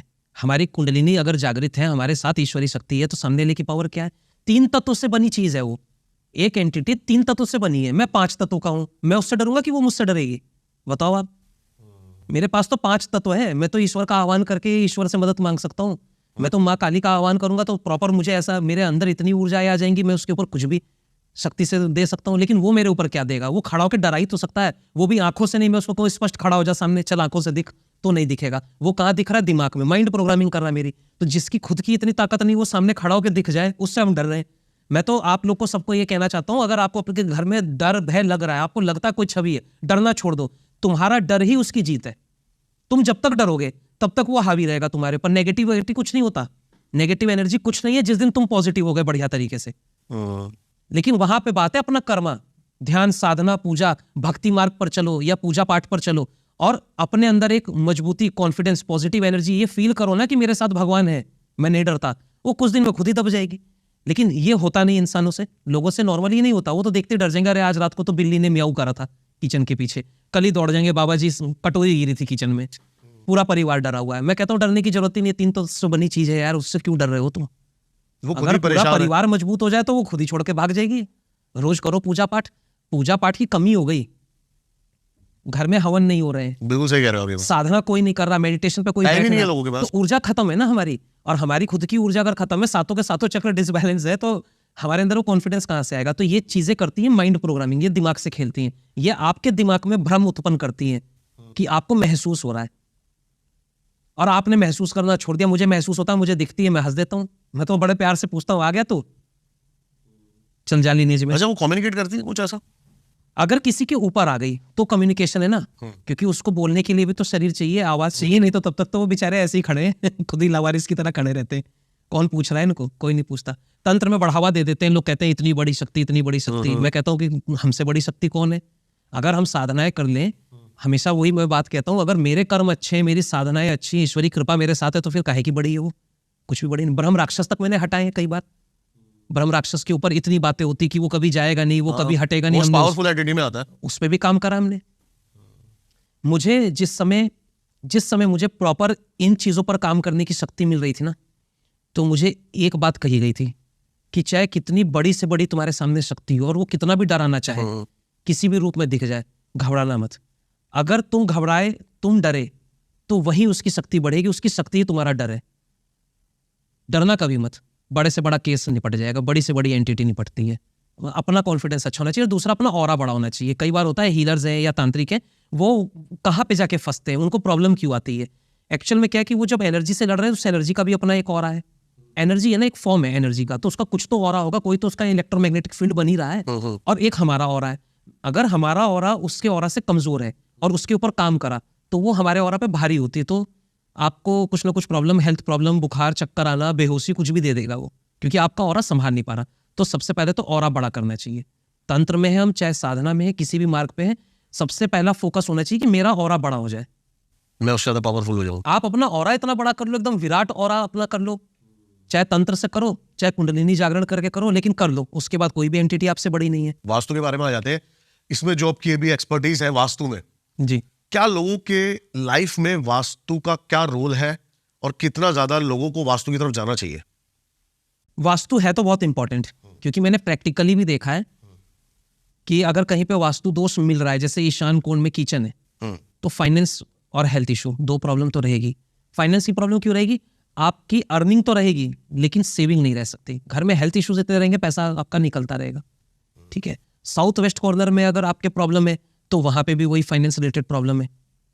नॉर्थ में अगर आपके टॉयलेट बना हुआ है तो घर में कुछ ना कुछ हेल्थ प्रॉब्लम तो रहेगी, आप अपनी ग्रोथ नहीं ले पाओगे, आपका थिंकिंग प्रोसेस बहुत अच्छा नहीं होगा, नए आइडियाज, क्रिएटिव आइडियाज पे आप काम नहीं कर पा रहे हो। तो वास्तु है तो बहुत जरूरी। वास्तु अपने आप में ऊर्जा क्रिएट करता है। वास्तु को ऐसे रिलेट कर सकते हैं कि देखो, पहले के समय में मंदिर बना करते थे, कितने मंदिर तो हमारे यहाँ ऐसे हैं कि आप मंदिर में अंदर खड़े होगे, कोई ना कोई ध्वनि आपको सुनाई देती है, ओम की ध्वनि चलती रहेगी या किसी प्रकार की ध्वनि चल रही है। तो वो क्या है? वो स्ट्रक्चर उस तरीके से बनाया गया है कि जब हवा वहां से घूम रही है तो वहां पे वो एनर्जी बन रही है। तो वास्तु को मैं सीधे सीधे कहता हूँ, वास्तु एनर्जी है, डायरेक्शन नहीं। वास्तु अगर आप डायरेक्शन पे कर रहे हो कि नॉर्थ में ऐसा है, साउथ में वैसा है, तो इसमें मजा नहीं आएगा। वास्तु एनर्जी, नॉर्थ की एनर्जी, साउथ की एनर्जी, वहां पर क्या होना चाहिए था? 45 देवता होते हैं वास्तु में, उनकी एनर्जी बैलेंस रहेगी ना, तो सब कुछ बैलेंस रहेगा। उसके बाद आपकी कुंडली अच्छी है, आप पूजा पाठ भी कर रहे हो, लेकिन आपके घर का खुद का ही अगर वास्तु गड़बड़ है तो वहां से प्रॉब्लम क्रिएट होनी शुरू हो जाती है लाइफ में। वास्तु अगर बैलेंस है तो अच्छा है।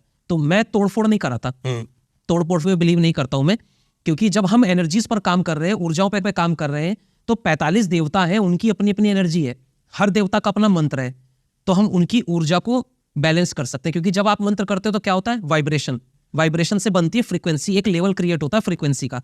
अब हमें पता है कि इस कॉर्नर पे यहाँ पे ये देवता स्थापित है, इनका ये मंत्र है पर्टिकुलर, और इस मंत्र से हमने जब वहां पे जाप शुरू कर लिए तो एक फ्रीक्वेंसी बन गई, वहां पे वो फ्रीक्वेंसी मेंटेन हो गई, एनर्जी बैलेंस है। और एनर्जी को समय समय पे बैलेंस करना पड़ता है। एलिमेंट्स का भी उतना ही रोल है, एलिमेंट्स का भी उतना रोल है, कलर का भी उतना ही रोल है, हर चीज का अपना अपना रोल है। लेकिन मॉडलिटी डिफरेंट है। जैसे मेरा तरीका है, मैं ना कोई तोड़फोड़ करता हूँ, ना मैं कोई सामान इधर से उधर शिफ्ट कराता हूँ। मैं कहता हूँ जो आपके घर में जैसा है उसको वैसे ही रखेंगे, हम एनर्जीज को यहाँ पे बैलेंस करेंगे।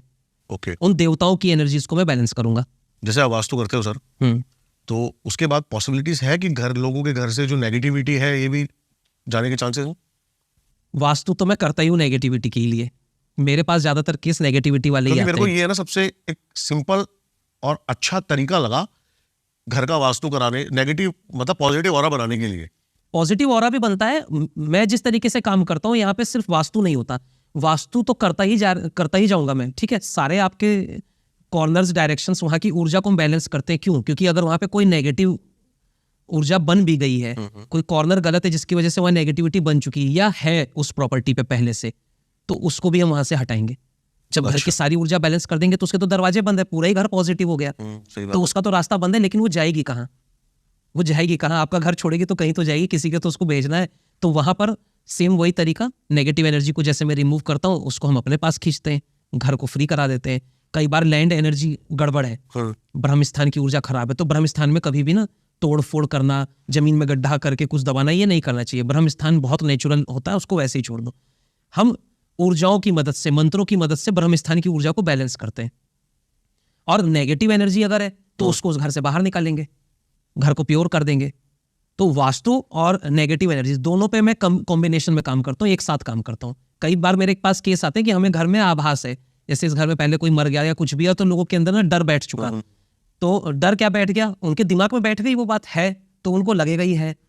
तो वहां पे हम क्या करते हैं, घर में से तो ऊर्जा को निकालेंगे, प्लस साथ में उनके दिमाग से वो बहम भी निकालते हैं कि भाई कुछ नहीं है तुम्हारे घर में, ये सोचना छोड़ दो, तुम्हारा घर ठीक है, पॉजिटिव है। तो वहां पे नेगेटिविटी भी हम हटाएंगे घर से, और उसके बाद वास्तु भी बैलेंस कर देता हूँ साथ में। दोनों काम एक साथ होते हैं। इस पॉडकास्ट के बाद में सर वास्तु की इंपॉर्टेंस को लोग समझेंगे और बहुत ज्यादा गूगल होने वाली है चीज। तो आपको क्या लगता है कि घर बन, आपके बहुत सारे लोगों के घर बन चुके हैं, तो भी बेटर ऑप्शन है, या फिर जब घर बनते वक्त ही ज्यादा बेटर है, आप वास्तु करेक्ट करो? घर बनते वक्त ही अगर वास्तु से बनाया तो बहुत अच्छी बात है, हाँ। कोई प्रॉब्लम नहीं है, ठीक है। लेकिन लैंड एनर्जी चेक कर लेनी चाहिए। जमीन की अपनी ऊर्जा होती है। पुराने समय में हमारे ऋषि मुनि है वो लैंड एनर्जी देखा करते थे। वो खड़े होकर देख लेते थे यहाँ की ऊर्जा अच्छी है कि नहीं, या मंदिर बनाना या नहीं। आप खड़े हो जिस जमीन पे, तो वहां की अपनी एक ऊर्जा होती है, हाँ। अच्छी है, बुरी है, कम है, ज्यादा है, या वहाँ पे नेगेटिविटी पहले से है, प्लेस है, वो जगह है उसकी, आप जबरदस्ती उसके ऊपर मकान बना रहे हो तो लोगों को जमीन खरीदते समय ये चीज बहुत ध्यान रखनी चाहिए। तो ये ध्यान रखनी चाहिए। मैं तो कहता हूँ जो मेरे बहुत कनेक्टेड मेरे से जो लोग रहते हैं वो तो कहते हैं कि हम जब भी कोई प्रॉपर्टी परचेस करेंगे पहले ही आपको दिखा देंगे, ले कि ना ले। मैं कहता हूँ तुम लेने के बाद काम कराओगे, लेने से पहले ही देख लो, मत लो, अच्छी वाली ले लो, जरूरत क्या है गड्ढे में कूदने की, पहले ही बच जाओ ना।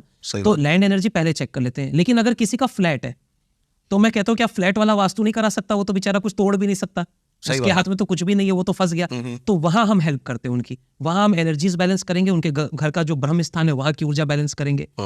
अगर कुछ नेगेटिविटी तो उसको भी निकालेंगे वहां से। तो सारे तरीके के काम करते हैं। लेकिन वास्तु है तो बहुत इंपॉर्टेंट। नेगेटिविटी नहीं भी अगर किसी घर में तो भी वास्तु की एनर्जीज बैलेंस होनी चाहिए। जितना महत्व हमारे कुंडली का, हमारे ग्रहों का है ना, उतना ही महत्व वास्तु का भी है। आप अपने कुंडली के हिसाब से सारी पूजा पाठ करके प्लैनेट्स को बैलेंस करके रह रहे हो, लेकिन आपके घर का वास्तु ही अगर गड़बड़ है तो रहना तो आपको घर में है ना, पैसा कमाओगे आएगा तो घर में, आप अपने घर में खुद ही हमेशा बंधा हुआ सा फील करोगे, आपको वो ऊर्जा नहीं मिल रही है घर में अंदर बैठने के बाद, तो वो डिस्टर्बेंस तो बनी रहेगी। इसलिए वास्तु बैलेंस कर देते तो सब कुछ चीज़ें सिंक्रोनाइज हो जाती हैं। आपका यहाँ पे कुंडली भी ठीक है, प्लैनेट्स भी ठीक है, इधर वास्तु भी ठीक है। और नेगेटिव एनर्जी अगर है तो वो फील कर लो, वो फील होती है। आपको अपने घर में घुसते ही लगता है कि मेरा सिर बहुत भारी हो रहा है, भारीपन सा है। मैं घर में हूँ तो ऐसा लग रहा है मैं कैद में हूँ, पिंजरे में हूँ। घर से बाहर निकले घूमने तो अच्छा लग बहुत अच्छा लग रहा है, लेकिन जिस दिन घर आए, गेट के अंदर घुसे और 1 मिनट नहीं लगता आपको फिर लगता है कि बहुत भारीपन है, बंधापन सा, सिर दर्द चालू, तो जरूर वास्तु चेक करो। फिर मन नहीं करता निकलने का। तो यहाँ कहीं ना कहीं वास्तु की कोई प्रॉब्लम है आपके घर में, वास्तु कराना चाहिए। और अगर लगता है कि यहाँ नेगेटिव एनर्जी है तो ठीक है, उस पर भी काम करेंगे, वास्तु के साथ ही उसको भी देखेंगे, दोनों काम एक साथ हो जाएंगे। जैसे सर हमने वास्तु के बारे में भी डिटेल में बताया, ऐसे ही एस्ट्रोलॉजी कितनी ज्यादा इंपॉर्टेंस है लोगों की लाइफ में। एस्ट्रोलॉजी के बारे में मैं चाह रहा हूँ आप एक ब्रीफ दे दो बढ़िया सा लोगों को, कि एक उसमें समझ में आ जाए कि एस्ट्रोलॉजी है क्या। एस्ट्रोलॉजी गाइडलाइन है, वो आपको गाइडेंस देने के लिए है, ठीक है। आपकी कुंडली है, हमें मालूम है आपके सामने इस समय पे ऐसी परेशानियां आएंगी, ये समय आपका बहुत अच्छा है आने वाला, ठीक है। लाइफ में आज जो प्रॉब्लम चल रही है वो क्यों चल रही है, ठीक है। तो साइकोलॉजिकली आप अपने अंदर चेंजेस लाके बहुत हद तक चीजें बदल सकते हो। तो गाइडलाइन की तरह इस्तेमाल करें। कुछ लोग एस्ट्रोलॉजी में इसलिए आ जाते हैं कि पूरा भविष्य जान लूंगा, कल क्या कर दूंगा मैं, पैसा किस दिन आने वाला है बस, और फिर एक रेमेडी कर देंगे और पैसे की बारिश चालू हो जाएगी। तो एस्ट्रोलॉजी इसलिए नहीं है। ऐसा होता तो सारे एस्ट्रोलॉजर खुद अपने चार्टर्ड प्लेन में हेलीकॉप्टर में घूम रहे होते, वो आपको रेमेडी नहीं बेचते। ऐसा नहीं होता। गाइडेंस के लिए एस्ट्रोलॉजी, कि मैं जिस राह पे चल रहा हूँ वो सही है या नहीं, मैं शादी के लिए जिस पार्टनर को चुन रहा हूँ उसके साथ मेरी अच्छी निभ जाएगी या नहीं, हमारा बंधन पूरे जीवन रहेगा या बीच में झगड़े होंगे।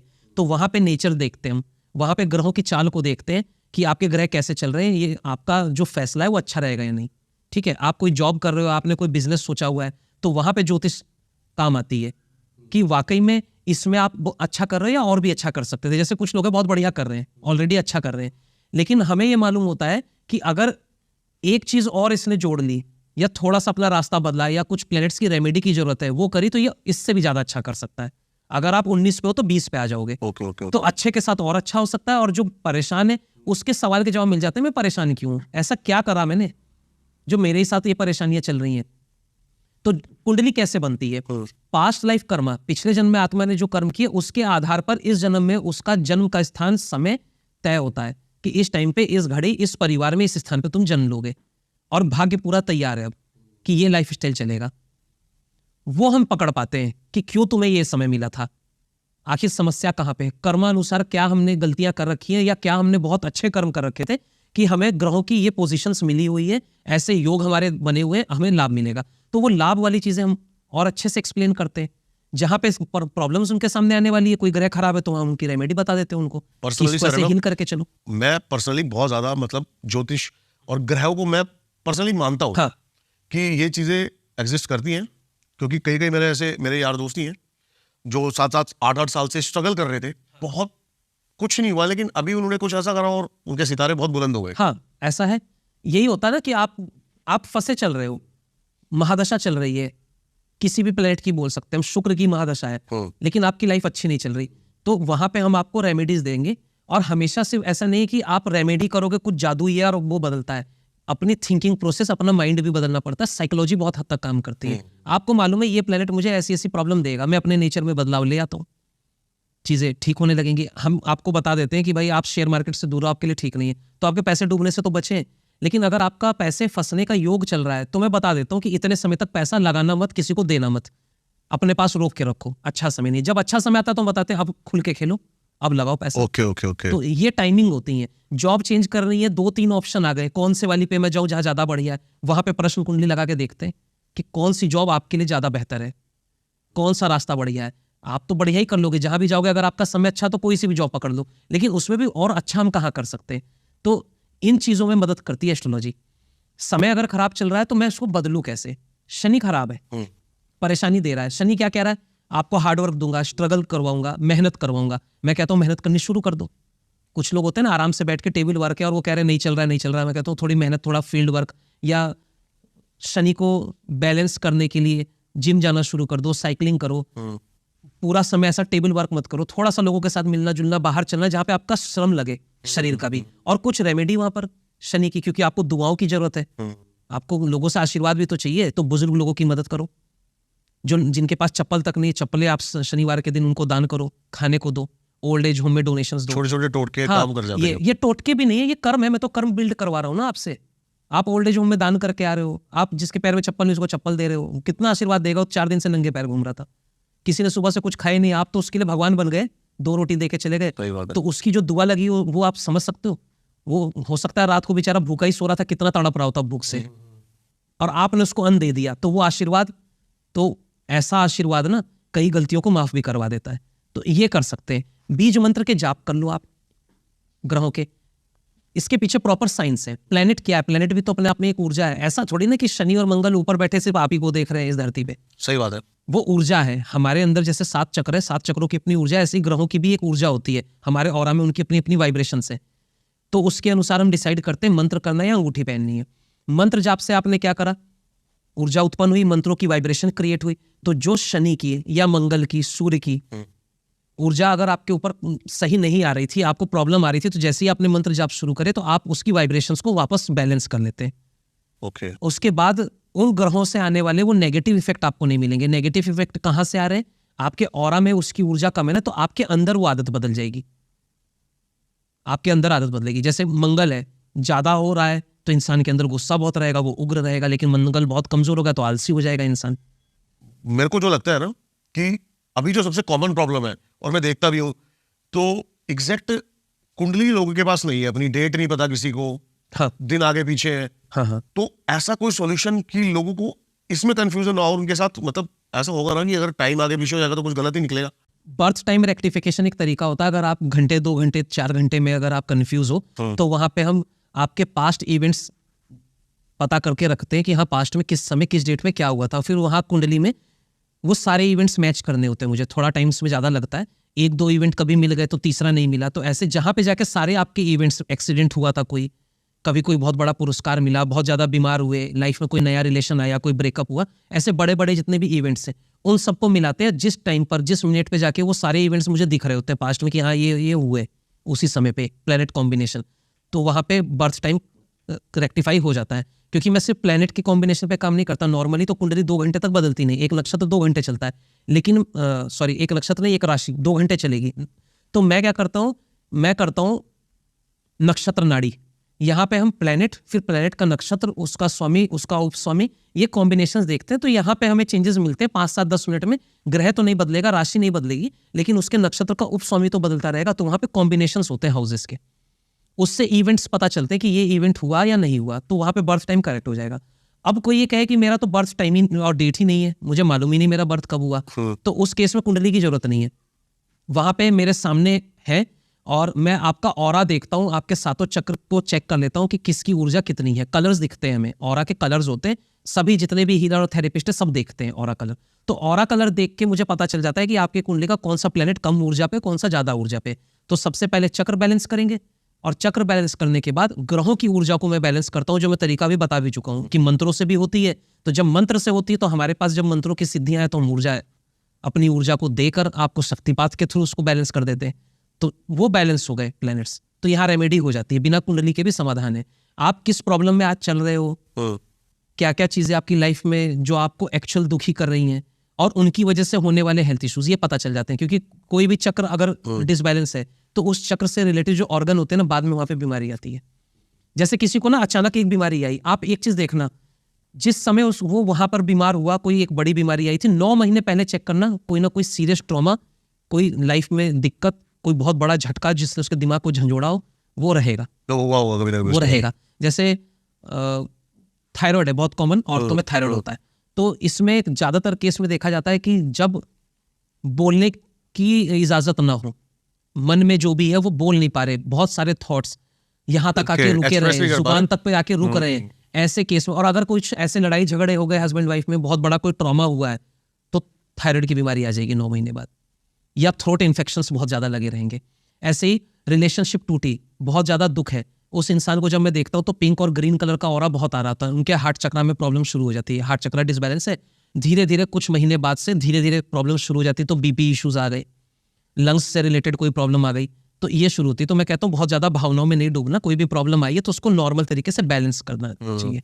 ध्यान और मेडिटेशन सबसे अच्छी रेमेडी है, सबसे बेस्ट। क्योंकि आप ध्यान कर रहे हो ना, तो आप अपने इमोशंस को बैलेंस कर रहे हो, सातों चक्र बैलेंस है, कुंडली के ग्रहों की भी ऊर्जा बैलेंस होने लगती है, समय लगता है। बाकी यहाँ पे साइकोलॉजी भी अपना काम करेगी, हम अपने सोच विचार से ग्रहों की ऊर्जा को खुद बिगाड़ लेते हैं। जैसे किसी को अभी कोई पता नहीं था, लेकिन ये कह दिया तुम्हारी तो शनि के 7.5 शुरू हो गए, तुम्हारे तो गए 7.5 साल। अब वो व्यक्ति नॉर्मल भी जी रहा होता ना, तो बेचारा यही सोचेगा, उसके जीवन में कुछ भी होगा ना तो ये कहेगा मेरी तो 7.5 ही चल रही है, वो हर समय यही सोचेगा। तो ऐसा नेगेटिव इनपुट नहीं देना चाहिए दिमाग में। मैं कहता हूँ 7.5 ही चल रही है, लेकिन जिंदगी जीने के जो तरीके हैं उसमें ऐसे बदलाव लाओ, ये वाली पूजाएं कर लो, तो आराम से निकाल लोगे अपने 7.5 साल। कॉन्फिडेंस अच्छा रखो, पॉजिटिव थिंकिंग, पॉजिटिव एटीट्यूड, तभी प्रॉब्लम से बाहर निकलेंगे। जहां नेगेटिव सोचना शुरू करा, नेगेटिविटी भी अट्रैक्ट होगी और समय भी आपका खराब शुरू हो जाएगा, प्लैनेट्स भी खराब, चक्र भी खराब। फिर कहोगे नेगेटिव एनर्जी कैसे आ गई मेरे ऊपर। आप नेगेटिव हो, आपने अपना ऑरा नेगेटिव कर लिया, तो नेगेटिव एनर्जी को तो चाहिए ही कोई खराब ऑरा। तो कई बार आपके ऊपर कोई तंत्र नहीं भी करेगा ना, तो भी 1-2 नेगेटिव एनर्जी आके साथ में लग जाती है, बोलती है इसकी तो माइंड प्रोग्रामिंग पहले ही खराब है, ये तो पहले ही डरा हुआ है, और वो इसी को बड़ा कैच करता है। हाँ, तो वो तो ये देखती कि इससे बढ़िया घर कोई नहीं हमारे लिए। हमारा जो आज्ञा चक्र है बहुत इंपॉर्टेंट है। आज्ञा चक्र जितना मजबूत होगा ना, उस व्यक्ति के ऊपर कोई डर भय नहीं, और इस तरह की कोई नेगेटिविटी उसकी तरफ नहीं आ सकती। ध्यान करो आज्ञा चक्र पे, आज्ञा चक्र स्ट्रांग हो गया ना, नेगेटिव एनर्जीज तो वैसे ही बचा लोगे। लेकिन आज्ञा चक्र जिसका कमजोर होता है, डिसबैलेंस होता है, उन्हीं के साथ नेगेटिव एनर्जीज की प्रॉब्लम होती है। कई केस तो मेरे पास ऐसे आए हैं कि मैं देख रहा हूँ उसके ऊपर किसी ने तंत्रा कर रखा है, चीजें उसके ऊपर है नेगेटिव, लेकिन वो फिर भी बिंदास एकदम बिल्कुल बढ़िया मोटिवेटेड और फुल कॉन्फिडेंस में घूम रहा है। उसको बंदे को पता ही नहीं है कि क्या प्रॉब्लम है। वो मेडिटेशन करता है, टाइमली अपनी पूजा पाठ करता है, कहता है हनुमान जी मेरे साथ है, प्रॉब्लम ही नहीं। लेकिन जब हमारे सामने आते हैं तो हम क्लीन कर देते हैं। लेकिन जिनका थर्ड आई वीक है, जिनका आज्ञा चक्र कमजोर है, वो फंसते हैं। उनके साथ कुछ नहीं भी है तो लगता है उनको, हाँ, उनको लगेगा वो बहम में चले जाएंगे। कुंडली में शनि और चंद्रमा साथ में है, वो वैसे ही इमोशनल है, उस बेचारे को सारे जहान के दुख तो उसी के साथ है। क्योंकि चंद्रमा क्या है, मन का कारक, शनि क्या है, दुख का कारक, मन पे दुख लग गया, अब डिप्रेशन उसके साथ। और कई केस तो इतने बिगड़ जाते हैं कि उनको हेलुसिनेशन होनी शुरू हो जाती है, उनको बेवजह चीजें महसूस होती हैं, कुछ नहीं भी तो भी उनको लगेगा मेरे घर में कुछ नेगेटिव है। वो जहां जाएगा उसको नेगेटिविटी फील हो रही होगी। तो वहां पे क्या है, नेगेटिविटी थोड़ी हम हटाने बैठेंगे, उस पर है ही नहीं। वहां पे जरूरत पड़ती है प्लेनेट को हील करने की, चंद्रमा और शनि की ऊर्जा को बैलेंस करेंगे, और फिर थोड़ी उसकी माइंड प्रोग्रामिंग, उसके कॉन्फिडेंस को बढ़ाना है, उसको तरीका दे देना है, साधना, पूजा, ध्यान ये देंगे कि आज्ञा चक्र उसका स्ट्रांग हो, उसका मन मजबूत हो। क्योंकि चंद्रमा हमारा आज्ञा चक्र भी है, चंद्रमा मन का कारक है, लेकिन चंद्रमा का स्थान आज्ञा चक्र है। तो चंद्रमा स्ट्रांग करना है, शिव जी की भक्ति शुरू कर दो, तो नेगेटिविटी वैसे भी आपको फील नहीं होगी। तो हमेशा ऐसा नहीं होता कि नेगेटिविटी लेके घूम रहे। कई बार कुंडली में बनने वाले ऐसे दोष हैं जिसकी वजह से मुझे पता चल जाता है कि इसके ऊपर नेगेटिविटी है नहीं, ये तो बेचारा वैसे ही इतना फील कर गया, इसके ग्रह इतने खराब है ना कि इसका एटीट्यूड ही हो गया हमेशा ओवर थिंकिंग का। ऐसे ही राहु और चंद्रमा साथ में हो तो भी प्रॉब्लम चलती है। 9th हाउस का राहु है तो उनके साथ ऐसी प्रॉब्लम्स आएंगी कि उनको यही लगेगा कि पितृदोष बन रहा है। कई बार मैं कहता हूँ कुंडली से पितृदोष देख के पितृदोष पे नहीं जाएंगे। पितृदोष को एक्चुअल देखने का तरीका मैंने आपको बता दिया। उनके घर की केस हिस्ट्री देखते हैं और उनकी घर की पूरी डीएनए चेक करता हूं मैं, जो भी उनके पीछे से जिनकी भी डेथ हुई है, क्या किसी की सोल अटकी हुई है, कोई ऐसा है जिसको स्थान नहीं मिला, वो है पितृदोष, उसको हटा देंगे। बाकी 9th हाउस है भाग्य का कारक, वहां बैठा है राहु, आपका भाग्य तो वैसे ही खराब कर रहा है, तो राहु की एनर्जी को बैलेंस करेंगे। मंत्र जाप करो, बीज मंत्र के जाप सबसे बढ़िया। किसी भी प्लेनेट के ऊपर रेमेडी करनी है ना, बीज मंत्र के जाप शुरू कर दो उसके। तो बीज मंत्र को तांत्रिक मंत्र भी कहा जाता है, तो बहुत से लोग अवॉइड करते हैं, कहते नहीं ये तो तांत्रिक मंत्र है। तांत्रिक तंत्र तो हर जगह है। आपने माला उठाई, जाप शुरू करा, तंत्र ही तो है ये। आप हवन कर रहे हो, हाँ आप हवन कर रहे हो, तंत्र ही तो है ये। तो हमेशा तंत्र को एक नेगेटिव या अपोजिट तरीके से क्यों देखा जा रहा है? सही बात है। आप जो भी कर रहे हैं हम, वो तंत्र है। हमने हवन करा, पूजा करी, पाठ करे, ये तंत्र का ही तो एक मार्ग है, ये सब तंत्र में आता है। तो जो बीज मंत्र होते हैं ना, बहुत पावरफुल तरीके से काम करते हैं। वैदिक मंत्र आप करोगे 1.25 लाख पे जाके वो सिद्ध होगा, उसके बाद रिजल्ट देगा। आप बीज मंत्र कर लो, राहु का बीज मंत्र कर लो, 18,000 जाप में ही काम हो जाएगा। शनि का बीज मंत्र कर लो, 23,000 में वो एक्टिवेट हो जाएगा। उसके बाद डेली करते रहो। ये नंबर ज्यादा बड़ा नहीं होगा कुछ? 18,000 थे नहीं, 18,000 ज्यादा नहीं होते। 4 माला डेली करो 21 दिन तक। 4-5 माला आप राहु की कर रहे हो, 21 दिन तक हो गया। टाइम तो है लोगों के पास, लेकिन टाइम नहीं तो किसी अच्छे पंडित जी से करवा लो, उनको पैसे दे दो, बढ़िया कुछ दान करोगे, पंडित जी का भी भला होगा, आपका भी भला होगा। सही बात। फिर यही एक तरीका है। क्यों हम खुद ही डॉक्टर बने? हमें कोई प्रॉब्लम है, हम अपना ऑपरेशन तो करते हैं, डॉक्टर के जाते हैं, लेकिन रेमेडी ढूंढते हैं हम खुद करने के लिए कि एक होम रेमेडी बता दो जिससे पैसा आ जाए, एक होम रेमेडी बता दो शनि ठीक करे। तो पंडित जी क्या कर रहे हैं? वो मंदिर में बैठे, वो क्यों बैठे भाई? उनसे करवाओ ना जाके। तुम ही सब कर लोगे तो मंदिर भी तुम संभाल लो। तुमसे अपने घर की तो पूजा पाठ अच्छे से हो नहीं रही, लेकिन तुम ग्रह ठीक करने की ताकत रखते हो। सही बात है। तो भगवान ने सबको अपने अपने कर्मों के अनुसार जन्म दिया है। डॉक्टर का काम है आपको ठीक करना, पंडित का काम है आपके ग्रहों को ठीक करना, कर्म कांड पूजा पाठ करना। आप खुद ही करने लग जाओगे तो वो चीजें नहीं आएंगी। वैसे भक्ति पूजा पाठ खुद से चलती हैं, क्योंकि वहां पे भाव होता है। ईश्वर तो भाव देख रहे हैं, आपका भाव अच्छा होना चाहिए। लेकिन आपके पास समय नहीं है अगर, तो आप भाव तो रखो, लेकिन वो जो कर्म कांड है वो करवा लो। आप अपने भाव अच्छे रखो। आप ग्रहों की पूजा जाप हवन करवा लो, लेकिन आप वहां पे भाव अच्छे रखो अपने। तो भाव से कनेक्टेड हो जाओ आप, ऊर्जाओं से। तो रेमेडीज बहुत टिपिकल चीज नहीं है करना, लेकिन सही तरीके से हम कर रहे हैं या नहीं, ये जानना बहुत जरूरी है। मुझे कब दान करना है, कब दान नहीं करना, मंत्र जाप किस समय बहुत ज्यादा जरूरी है कि बिना मंत्र जाप के काम ही नहीं चलेगा। तो नहीं चलेगा मतलब आपको करने ही पड़ेंगे, उसका कोई दूसरा रास्ता नहीं है। करो या करवाओ। ऐसे ही आपको छोटे मोटे तरीके बता दिए जाते हैं लाइफ में कुछ चेंजेस लाने के, तो वो भी आधार देखना है। जैसे शुक्र है तो आप अच्छा इत्र इस्तेमाल करो, कपड़े हमेशा बढ़िया साफ सुथरे पहनो। कोई फट रहा है तो उसको हटा दो, आयरन करके प्रेस करके पहनो कपड़े, ठीक है। अपनी वार्डरोब हमेशा क्लीन अच्छी रखो। महिलाओं से अच्छे रिलेशन रखो, ठीक है। अपनी वाइफ के साथ या घर में फ्रेंड सर्कल में जो महिलाएं उनकी रिस्पेक्ट करो, आपका शुक्र वैसे ही ठीक हो जाएगा। लेकिन कुछ ऐसी स्थिति होती है जहां पे इन चीजों से काम नहीं चलता, वहां पे शुक्र के बीज मंत्र करने पड़ेंगे, क्योंकि वहां पे हमें ये देखना है कि शुक्र ग्रह आपकी लाइफ में प्रॉब्लम किस किस टाइप की दे सकता है, उसके साथ कॉम्बिनेशन क्या बन रहे हैं। तो कॉम्बिनेशन के साथ हम डिसाइड करते हैं कि रेमेडीज आपको क्या देनी है। हमेशा छोटे छोटे टोटके काम नहीं आएंगे, कई बार इनके साथ अच्छी और सच्ची रेमेडीज भी करने की जरूरत पड़ती है। तो मैं तो सबको यही कहूंगा, खुद एक्सपर्ट ना बने। हाँ, और ये छोटी छोटी लाइफ की प्रिकॉशन है जो लेनी चाहिए, मुझे ऐसा लगता है। बाकी उसके लिए सर बैठे हुए हैं, सर की सारी डिटेल्स, सारी कॉन्टेक्ट्स आपको डिस्क्रिप्शन में मिल जाएगा। आई होप जितना मजा मुझे आया सर से बात करके जी, उतना ही मजा आप सबको भी आया हो ये पॉडकास्ट सुन के। हर एक बंदा, हर एक उस बंदे तक जरूर ये पॉडकास्ट शेयर करना जिसको लगता है कि उसकी लाइफ में कुछ ना कुछ बदलाव आ सकता है इस पॉडकास्ट से, या फिर कुछ सीखने को मिल सकता है इस पॉडकास्ट से। और जरूर कमेंट करके बताना आपका बेस्ट पार्ट क्या था और आपको क्या अच्छा लगा इस पॉडकास्ट में। मिलता हूं आपसे किसी और पॉडकास्ट में। सर को जरूर फॉलो कर लेना। नमस्कार।